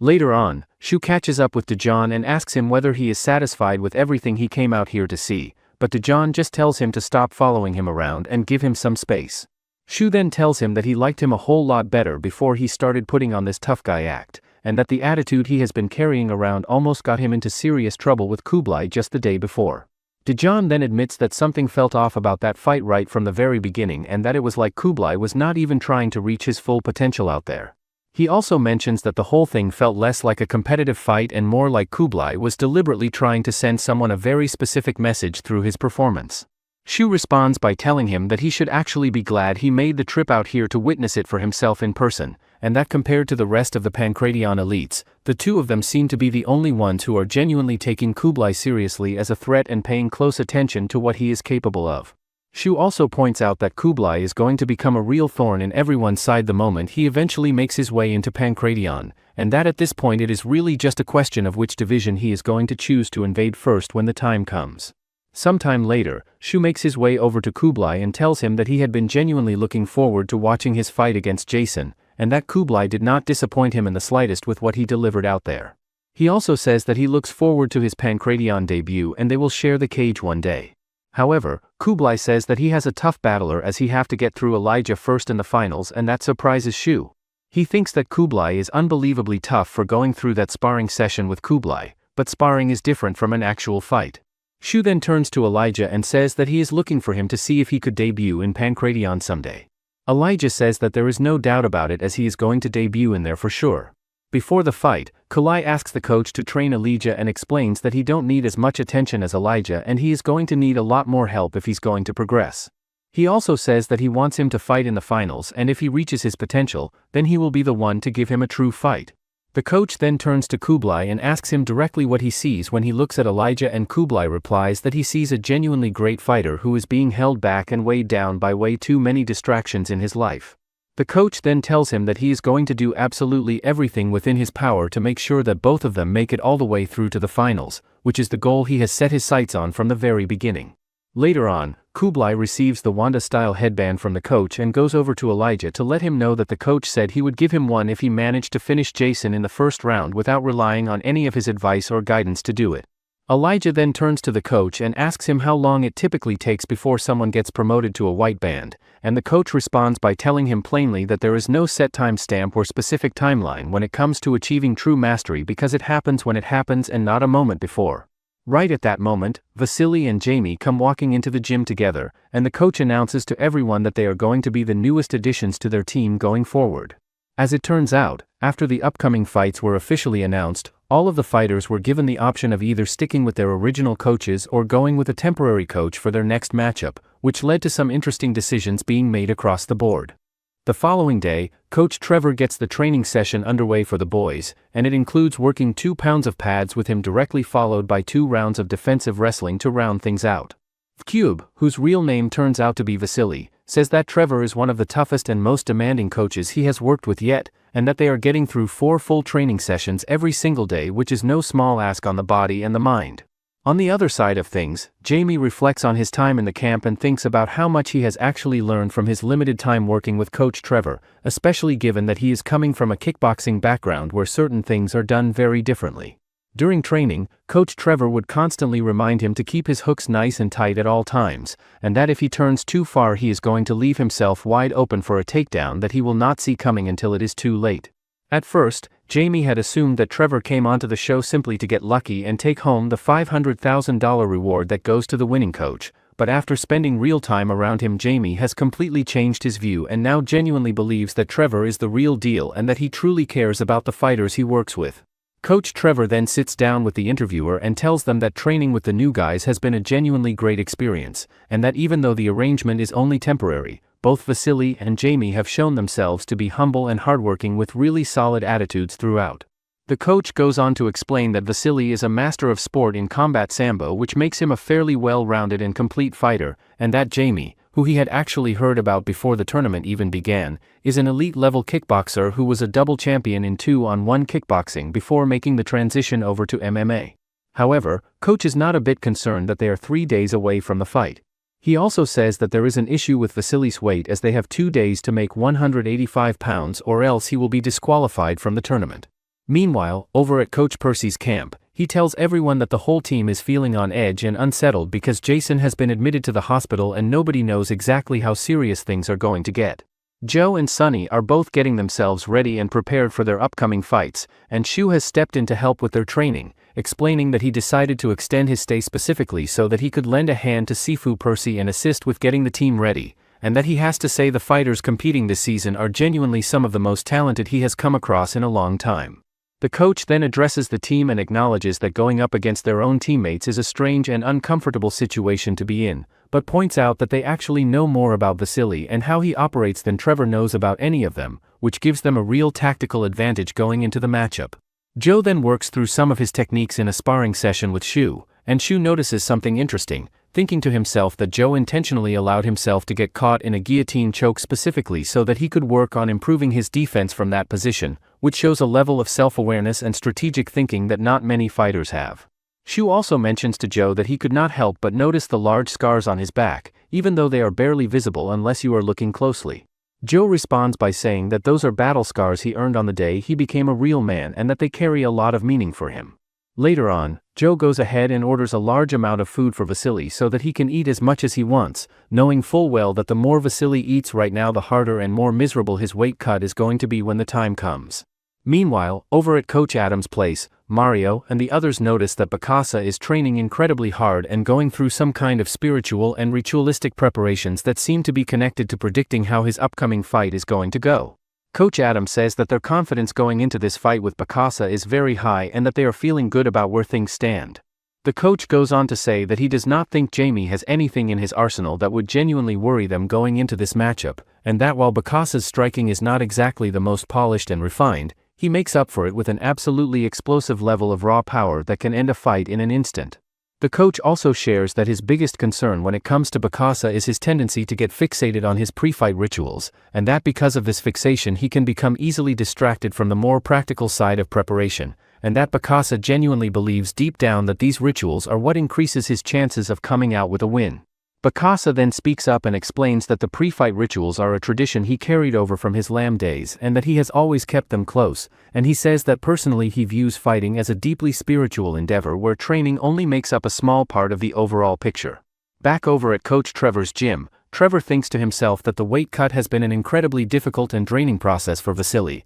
and that he is genuinely worried about how much it might end up affecting his performance when fight time actually comes. Jaime then turns to Elijah and suggests that he should think about changing his hair color, but Elijah tells him that he is still waiting on the black hair dye that he asked for to arrive. Elijah also brings up the fact that Kublai pulled a prank on him by dyeing his hair without his permission, and he makes it very clear that he is genuinely furious about it and not finding it funny in the slightest. Elijah then shifts the conversation and asks Jaime about how the talk with his daughter went the other day, and Jaime tells him that she was really happy and excited to get to meet one of the volunteers who has been helping their family through everything they have been going through. Jaime then reflects on where they all are in their lives and tells them that they are so incredibly lucky to be in the early stages of their fighting careers with everything still ahead of them and their hearts full of hope and ambition that has not yet been worn down by the grind of the sport. He also says that if someone had come to him back then and told him to choose between millions of dollars or a championship belt, he would have gone with whatever it was that truly meant something to him personally rather than just taking the money.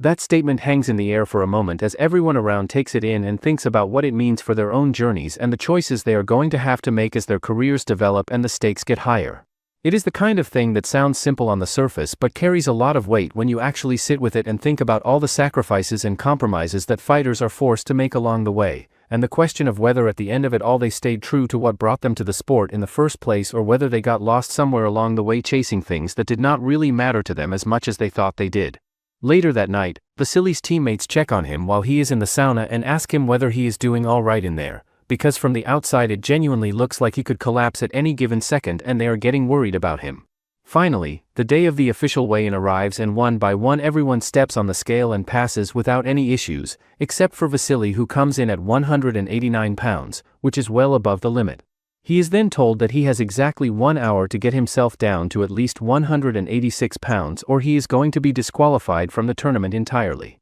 JJ then tells the interviewer straight that if there is one thing in this entire sport that he absolutely cannot stand more than anything else, it is a fighter missing weight and the problems and chaos that comes along with it. Going back to the previous night, Elijah had gone over to Vasily to check in on him and ask whether he was feeling comfortable and settled in, but Vasily told him honestly that he was not in a good state at all and was struggling. He also took a moment to thank Elijah and the rest of the team for how genuinely good and welcoming they had been toward him over the past few days, which clearly meant a lot to him. He also made a comment that he found it kind of funny and almost absurd when you really think about it, how they all put themselves through so much pain and suffering just to go out there and give each other brain damage for a living. Elijah then asked him what it was that first drew him to fighting and made him want to start competing, and Vasily explained that the one and only reason he fights is to find brotherhood and that sense of belonging that comes with it. He then went on to explain that his great-uncle was a very well-known and respected sambo player back in his day, a former world champion and the first master of sport to come out of his village in Ukraine, which was a huge deal for everyone who knew him. He also said that whenever he would visit him in Ukraine, his great-uncle would always sit him down and tell him stories about his time as a competitor and all the experiences he had along the way. He also brought up the fact that his great-uncle had a longtime rival, and that there was not a single day that went by where he did not curse that man and talk about how much he despised him, but then when the rival suddenly died in a car accident, his great-uncle was absolutely gutted and devastated by the loss in a way that surprised everyone around him. Vasily then says that he never understands why he cried like that and asked his grandfather about it, and he said that it's because he was his brother. Vasily also mentions that they are the last great generation of this sport, but Elijah doesn't understand. He explains that everything has its own prime and so does their sport, as it's losing the purity it once had. Back in the present moment, Coach Trevor completely loses his usual calm and collected composure and tells everyone that Vasily passed out during the weight cut the previous night and that he had to step in and put a stop to it before the situation got any worse or more dangerous than it already was. The coach then makes it very clear that they need to stop this fight from happening entirely or else there is going to be serious and long-term damage done to Vasily's body, and he emphasizes that he has seen far too many fighters over the years suffer devastating consequences or even die from cutting weight too aggressively and recklessly. Right at that moment, Joe shows up out of nowhere and approaches Elijah with a warning, telling him that the commission is seriously thinking about canceling the fight altogether because of the weight situation. He then adds that he might actually be able to help them make weight, which surprises absolutely everyone in the room who was not expecting that kind of offer to come from Joe of all people. He then pulls out some weight-cutting supplements and tells them confidently that he can get Vasily down to 185 pounds in just 15 minutes, which sounds almost too good to be true. After some consideration, Vasily goes ahead and takes the supplements, and remarkably he does manage to hit the 185-pound mark on the scale. However, it does not take long before Vasily starts experiencing some pretty unpleasant side effects from whatever was in those supplements and makes a desperate run for the washroom. On the other side of things, Bicasa and his upcoming opponent are both in the process of getting themselves ready and mentally prepared for their fight. At McNicholas Sports Arena, Elijah tells Vasily that he is looking great and it looks like he has recovered from yesterday. Vasily then shows some insane practice moves alongside Jaime, who is also looking sharp because he is a world-class kickboxer. Before combat sports, Jaime jumped at the opportunity to teach English in China, all to escape the mundane life he led back home. To Jaime, everything felt new and fresh at first, but then the novelty wore off and things started to feel mundane again. Just when he thought everything was alright, a student of his recommended him to join a kickboxing class. Turns out, he had a great knack for what started as a hobby, and he started competing 6 months into his training and was given the nickname Never Die. After winning several tournaments, he started getting noticed and stepped up in competition. At a tournament in Japan, Jaime joined the premier kickboxing promotion in the world and became their very first fighter to hold championship belts from 2 different weight classes at the exact same time, specifically the 170 and 185-pound belts, which was an achievement that nobody had managed to pull off before him. Everything in his career was going incredibly smoothly and according to plan, right up until the moment his daughter Josephine came into the world as his first and only child, and that changed absolutely everything about how he saw his life and what mattered most to him. She became the love of his life from the moment she arrived, and he wanted nothing more than to give her everything the world had to offer, and as a result his priorities shifted in a way that anyone who has ever had a child would completely understand. He then made the decision to step into the MMA world, and the opportunity to compete in Victory FC would have launched his career to a whole new level and opened doors that he had only dreamed about, but just before he could take that step his daughter was diagnosed with a heart valve disease that had developed from abnormal murmurs she had been living with since the day she was born. He also mentions that a foundation that Elijah actively promotes had been an incredible source of help and support for him and his family during that impossibly difficult time, and because of that he genuinely believes that Elijah saved his career in a very real sense, which is exactly why he feels like he owes him more than he could ever properly express. After that, Bicasa and Jaime make their way into the stadium and get themselves set for their fight. The match gets underway with Jaime immediately coming out and throwing various kinds of kicks at Bicasa, but Bicasa moves well and dodges them before countering in a way that ends up sending Jaime down to the ground. Both of them then get back into it and start exchanging punches back and forth, and everyone watching takes notice that Jaime seems to be fighting in a much more technical and composed way than he does during sparring sessions, where he tends to be noticeably more reckless and loose with his movements. Bicasa then unleashes an absolutely insane jab at Jaime that gets everyone's attention, and quickly follows it up with another one, but Jaime manages to get out of the way in time. Jaime thinks to himself in that moment that the amount of power Bicasa carries in his hands is truly incredible and something he has to respect every second they are in there together. Jaime then starts to feel a wave of concern wash over him as he realizes that if he gets taken down this early in the round he is going to be in serious trouble and might not be able to recover from it. Bicasa then leans in and tells Jaime that he is playing it awfully safe for someone who is not going to make it past the first round anyway.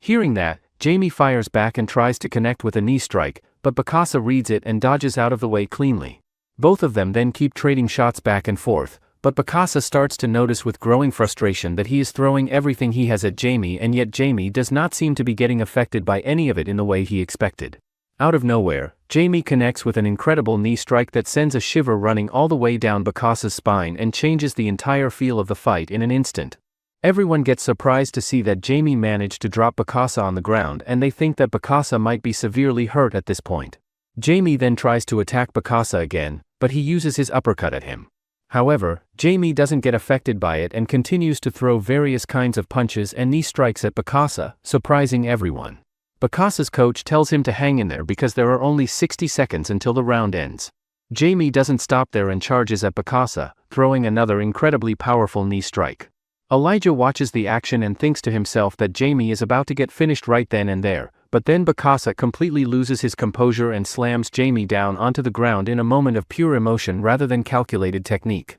Coach Trevor calls out to Jaime from the corner and tells him to calm down, keep his head together, and absolutely not give up no matter how bad things feel in that moment. Bicasa then tries to lock in a choke on Jaime as the round is winding down with very little time left on the clock, and Jaime thinks to himself that he is dangerously close to losing consciousness and that he needs to survive just a few more seconds. Right at that critical moment, the bell rings and the round comes to an end, giving Jaime a desperately needed reprieve and a chance to get back to his corner and recover. The coach then tells Jaime that he did a great job of surviving and fighting through that round, but that it was far too close to call either way and that they cannot afford another round like that one. He also tells him to be ready for Bicasa to come out in the third round hunting aggressively for takedowns, and that Jaime either needs to find a finish or do enough damage to make a strong case for a possible third round if it comes to that. Jaime then tells the coach that he heard his shoulder pop at some point when Bicasa threw him over, which is a worrying development. The coach immediately tells Elijah to grab some ice as fast as he can and then turns back to Jaime and asks him directly just how badly he wants to win this fight.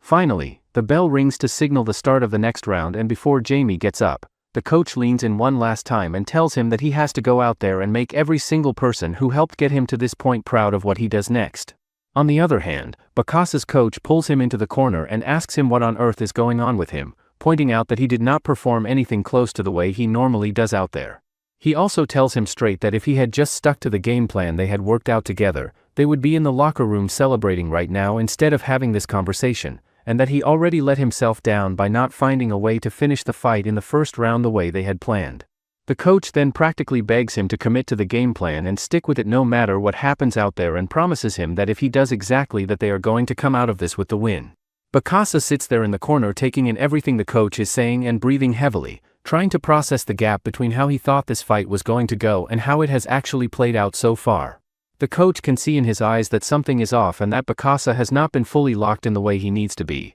and he makes one final push to get through to him before the second round begins, knowing that if Bicasa does not make a significant adjustment in how he is approaching this fight, the outcome is not going to go the way either of them wants it to go, no matter how much talent and power Bicasa has in his hands. Finally, the second round gets underway with Bicasa coming out and trying his best to land some punches on Jaime, but Jaime moves well and manages to dodge each one of them without taking any clean damage. Jaime then looks for an opening and tries to connect with a low kick, but Bicasa reads it and grabs his leg before it can land, and just as it looks like he is about to slam Jaime hard onto the ground, Jaime somehow manages to work his way free before the slam can be completed. Bicasa then quickly wraps himself around Jaime and holds on, and Jaime fights with everything he has to avoid going down and tries to use the cage behind him to keep himself upright. However, Bicasa eventually overpowers him and slams Jaime down onto the ground before immediately getting on top of him and starting to land strikes to his head. Coach Trevor figures out that Bicasa had let Jaime use up all of his energy just to get back on his feet, which made Jaime feel like his defense was actually working, while really it was just slowly draining him dry so that Bicasa could take him back down to the ground with barely any effort the second time. Bicasa's corner man leans over and tells his fighter that if he keeps going at this same pace, he is going to get the finish soon enough, even though deep down he actually feels pretty bad about what is happening to Jaime on the other side. Coach Trevor gets close to Jaime and tells him to keep his chin tucked down against his chest so he stops walking into those clean, hard shots, and Jaime reacts by trying to muscle and force his way out of the spot he is stuck in. His coach firmly tells him to stop doing that and to calm himself down instead of trying to push through it the wrong way. Everyone watching from the outside starts to quietly think to themselves that Jaime is just not going to make it through the rest of this round in one piece. Jaime, on the other hand, can barely even hear what his coach is trying to say to him over everything going on, and his mind starts telling him that every single person who believed in him and had his back and showed up to support him has now been let down because of him. Right at that moment, Elijah yells over at Jaime, telling him that giving up is not something he gets to do right now, and reminding him to think back on the real reason he came back to this sport and to remember exactly who he is out here doing all of this for. The second those words actually get through to Jaime, something inside of him wakes up and starts burning, and he pushes every last bit of energy he has left straight down into his legs and drives himself upward with a sudden explosive burst that completely catches everyone watching totally off guard. He then immediately takes Bicasa down and gets him on the ground before unleashing a flurry of punches on him. The other team's coach shouts frantically at Bicasa to work his way back to a dominant position before it is too late or they are going to end up losing the fight entirely. Mario watches from the outside and says that Jaime did a fantastic job of turning the momentum back in his favor at exactly the right moment. Jaime, meanwhile, is thinking to himself that keeping his hands up where they need to be is becoming incredibly difficult as the fatigue sets into his shoulders and arms. After that moment, both fighters just let loose and start throwing everything they have left at each other, going back and forth with punches and neither one of them holding anything back. While all of this is happening, Jaime puts together a plan in his head that Bicasa is going to go for a takedown at some point during the exchange, and that the moment he does, Jaime is going to be ready and waiting to catch him and finish the whole thing with one final shot. One of the guys sitting on the outside watching the whole thing wonders out loud to the people around him whether Jaime even has any idea how far back he actually is on the scorecards at this point in the fight, and points out that simply outscoring Bicasa the rest of the way is no longer a realistic option, meaning that going out there and knocking Bicasa out clean is genuinely the only real path to winning that is still available to him. When it is all said and done though, Jaime loses his focus at the worst possible moment during the fight, and that lapse ends up costing him everything as Bicasa takes the win over him, leaving everybody who watched the whole thing feeling like the fight was honestly a lot closer than the result made it seem, and that things really could have and probably should have gone to a third round if just a couple of small moments had played out even slightly differently than they did. Later on, Coach Trevor sits down with Jaime and tells him that not many fighters in the world could take a 4-year break away from competing and still come back and perform at the level he did tonight, and that he should be genuinely proud of what he showed out there. Finally, the day of the main event arrives, and it is the big matchup that everyone has been waiting for, the one between Calvin and Vasily. Sitting down for his pre-fight interview, Calvin explains that the only reason he even got into martial arts in the first place was simply because he wanted to get himself into better shape, but as it turned out he was actually pretty good at it, and that is basically how he ended up here standing in front of everyone today. He also makes it clear that he does not have some big emotional backstory or a hard life that pushed him toward becoming a fighter the way a lot of other guys in this sport do, and he openly admits that he knows plenty of fighters who genuinely had it rough growing up, but he was lucky enough to have a solid and comfortable upbringing that he is grateful for. He goes on to say that after his father stepped away and retired, he took over the family construction company, which was already doing really well on its own, and that honestly he does not even need the prize money that comes along with competing at this level. The interviewer then asks him straight up what it is that keeps him motivated to keep pushing and competing if it is not about the money or a personal story driving him, and Calvin answers simply that he wants to make his son proud of him.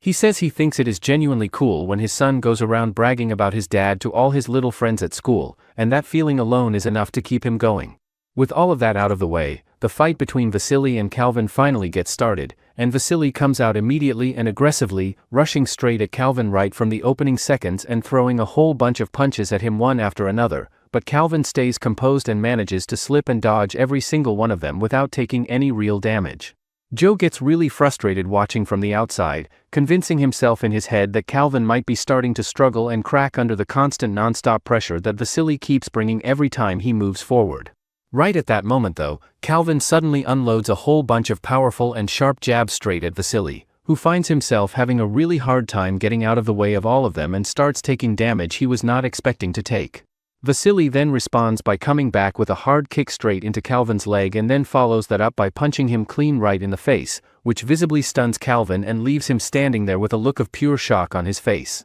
Calvin's coach immediately calls out to him from the corner, telling him to start moving his feet and get himself off the fence and out of one spot instead of just standing flat-footed and letting Vasily walk him down. As the fight continues moving forward, Calvin throws out a jab that is clearly just a fake to get a reaction, and the moment Vasily bites on it, Calvin quickly follows up and drives a sharp knee strike right into him. Mario admits out loud that he fully expected Vasily to just steamroll right through Calvin without much trouble at all, but it is becoming more and more clear that Calvin and his coaching team walked into this fight with a well thought out and detailed game plan from the very beginning. Going back to earlier before the fight even started, Calvin's coach had sat him down and laid out that there were really only two ways to actually beat Vasily, and that the first one, which was also going to be the harder one to pull off, was finding a way to submit Vasily from guard position. The coach explained that Coach Trevor may not have picked up on it just yet, but Vasily actually has pretty weak submission defense whenever he ends up inside someone's guard, and that is consistently the exact position where he keeps getting caught and put in danger every single time it happens. The coach also told Calvin that since he has the longer reach, he just has to keep his jab out there and he will try to close the distance. Now, for the second option, the coach tells him that it's waiting until Vasily gasses out. He explains that because of his bad habits, Vasily has a rough weight cut ahead of him and a rough weight cut negatively impacts performance during a fight. Back in present, Calvin tries his best to hit Vasily with jabs, but it doesn't work. Using his impressive strength, Vasily manages to beat up Calvin pretty sold and smashes him onto the ground. Afterward, Vasily starts throwing strikes in a reckless and wild manner that makes Calvin think to himself that there is no way Vasily is going to be able to keep that kind of frantic pace up for very long before he runs out of steam. However, before that assessment can prove correct, Vasily suddenly unleashes a series of heavy and powerful blows on Calvin that genuinely scares him and forces him to shift all of his focus towards simply surviving and getting through the moment in one piece. Vasily then switches his stance once again and sets up what looks like another high kick is coming, and Calvin thinks to himself that he absolutely cannot afford to take another clean shot to the head at this point or it is going to be completely over for him. However, instead of following through with the kick the way Calvin was expecting, Vasily fires off a deceptive shot directly to the liver, and the unexpected nature of it shocks absolutely everyone watching as they immediately think that Calvin is done and finished right there. Vasily then follows his downed opponent to the ground and continues his attack, but the referee steps in and stops the fight before any further damage can be done. Coach Trevor stands on the outside and thinks to himself that his instincts and assumptions about Vasily were completely correct all along.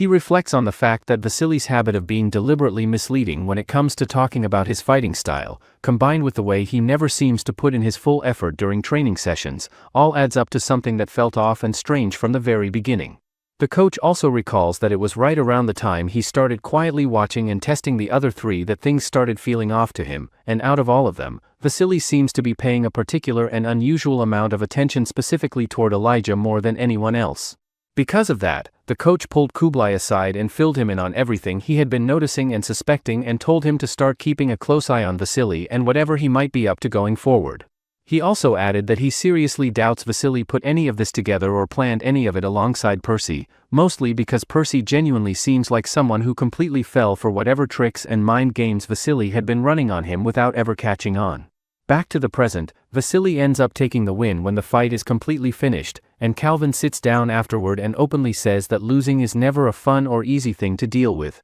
but that he genuinely and sincerely means every word when he says that Vasily is a truly great opponent and that simply getting the opportunity to step inside the cage and compete against him is something he looks back on as a real and meaningful honor. Not too long after that, JJ brings everyone together in one place and announces that all 3 fighters have now officially earned their spots and qualified for the upcoming quarterfinals. Before he gets into anything, JJ lets the group know that he has some unfortunate and sad news that he needs to get out in the open first before moving forward with anything else. He lets them know that Jason is not going to be coming back to join them for the remainder of the season and goes on to explain that during his fight against Kublai, Jason ended up suffering a broken jaw that is serious enough to keep him out. Elijah says that those are some really serious injuries to have to deal with, and that he genuinely hopes Jason has a smooth and full recovery when all is said and done. Kublai also speaks up and says that Jason is one tough guy and a really solid fighter on top of that, so as far as he is concerned this is definitely not going to be the last time any of them hear the name Jason in this sport.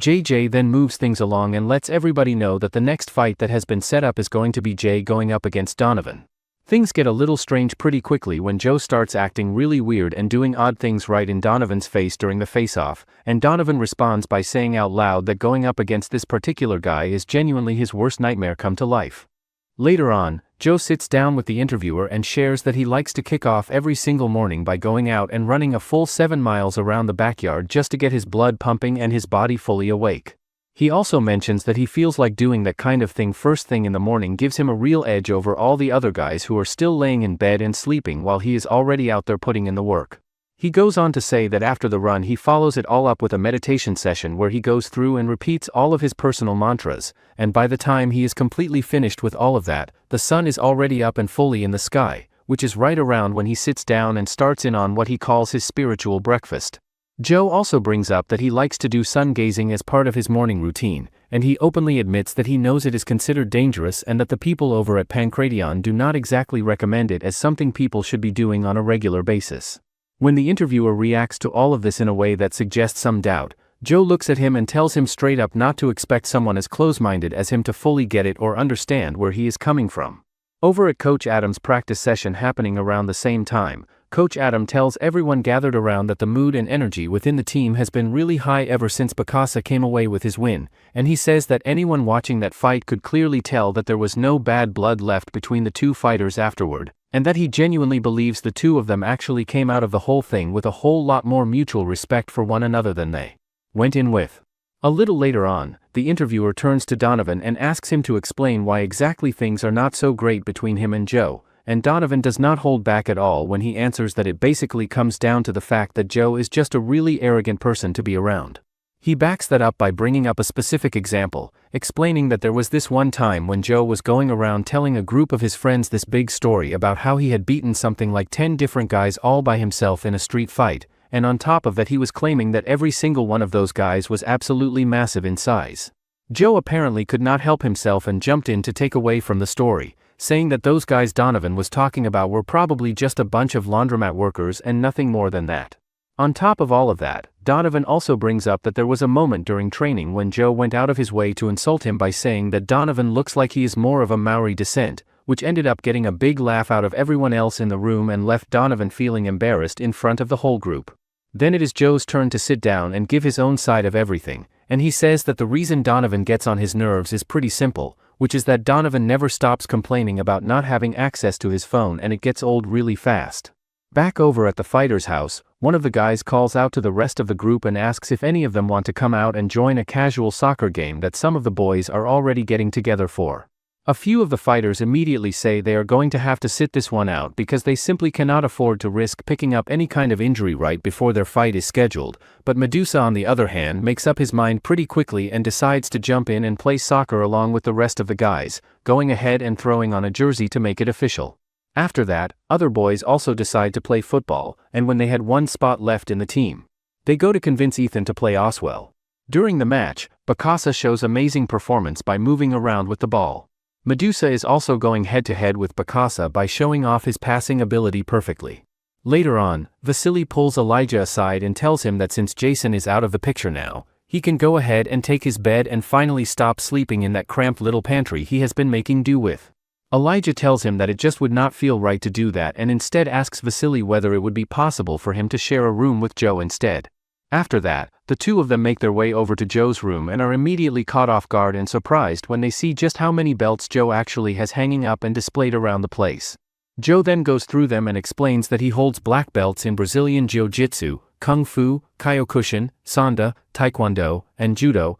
and that he earned every single one of those outside of his MMA career on top of everything else he was doing. They also notice a Golden Slap Award sitting among everything else and ask Joe what that is all about, and Joe explains that it is his Golden Hand achievement from the martial art of slap fighting, which is apparently something he took very seriously at some point. Joe then says that he wanted to have all of these things out and visible as a source of motivation and inspiration for everyone around him rather than keeping them tucked away somewhere. Elijah then notices a wrestling photograph hanging on Joe's wall and finds himself starting to tear up as he looks at it. Joe then tells him that the guy in that photo known as Red Terror was someone that pretty much everyone from their generation looked up to and deeply respected during their childhood. However, Elijah continues to tear up and everyone in the room notices and asks him whether he admired that guy so deeply that it is bringing him to tears like this. Elijah then drops a revelation that completely shocks everyone in the room by telling them that Red Terror is actually his father. Joe immediately asks him whether he even shares his last name, and Elijah explains that his father used a bunch of different aliases throughout his career specifically to stay in character and maintain the persona he had built up over the years.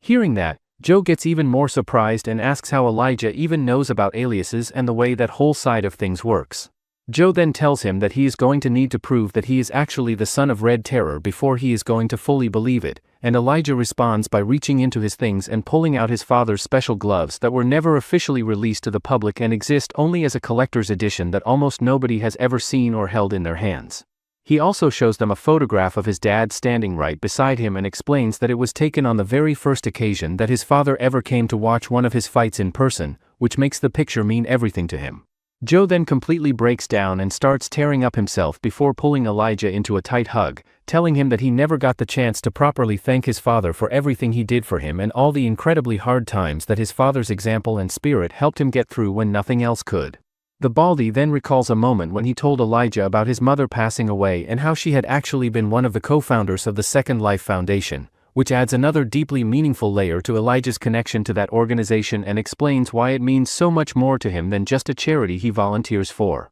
Elijah then reveals that his real mother left him when he was still very young and that it was actually his Aunt Sophia who stepped up and raised him and was there for him through everything that mattered in his life growing up. Back in the present, Joe is completely losing his mind at Elijah for being so careless and irresponsible with such precious and irreplaceable wrestling memorabilia that carries that kind of sentimental and historical value. Later on, Joe storms over to Ethan's place and completely freaks out at him for tearing up Elijah's father's picture, convinced that Ethan was the one responsible for it. Elijah then shows up and tells everyone that he has already forgiven Ethan for trashing his room and that there are no hard feelings about it, but then Zach steps forward and drops a bombshell by revealing that it was not Ethan who did any of that at all, but that it was actually him the whole time. Later that night, Zach and Ethan make their way over to Elijah's room with the clear intention of trashing and tearing the whole place apart, but in the middle of doing all of that they end up coming across a photo of Elijah together with his dad. Ethan looks at the picture and asks Zach whether the man standing in the photo is actually Elijah's coach, but Zach does not even bother responding to the question and just reaches over and rips the photo apart right then and there without saying a single word. Jumping back to the present, Joe tells everyone that he has had a quiet gut feeling building up about Zach for a while now, pointing specifically to the fact that Zach carries this perfect undefeated record around with him everywhere he goes, combined with this strange and unusual level of hatred he seems to personally hold toward the son of Red Terror. Joe then turns and asks Zach directly whether the son of Red Terror actually scares him deep down, and makes it very clear that he is nothing at all like those other opponents that Zach has been picking up wins against up to this point. Joe also goes on to say that when you really break it down, there are essentially two kinds of fighters that exist in this sport: the ones who are always pushing themselves and genuinely working to get better every single day, and then on the complete other end of the spectrum there are people like Zack himself who he puts in a whole different category entirely. Joe then throws up a middle finger straight at Zack and keeps the insults coming, telling him flat out that he is nothing more than a clown and a straight-up coward who simply does not have what it takes to face the honest truth about himself. Joe then looks over at Elijah and tells him that he needs to go ahead and get out of there because just having to look at Zack for another second is enough to make him feel physically sick. Without missing a beat, Zack then turns to the whole room and drops a bombshell in front of absolutely everyone by revealing out loud that Elijah is in fact the son of Red Terror, and the announcement completely catches the entire room off guard and leaves everyone genuinely shocked by what they just heard. He further says that up until this point he honestly just thought that Son of Red Terror was nothing more than a nickname that Joe had come up with on his own. Right after saying that, Zack shifts his attention and starts going after Elijah by bringing his mother into it and saying disrespectful things about her in front of everyone. Elijah's face changes completely and he turns to Zack and tells him that he needs to choose his next words really carefully if he has any sense about what is good for him. Zack, however, does not back down even a little bit and keeps deliberately pushing his buttons, saying that it must have been genuinely hard and painful growing up with a father who was a professional wrestler constantly away on the road for more than 300 days out of every single year.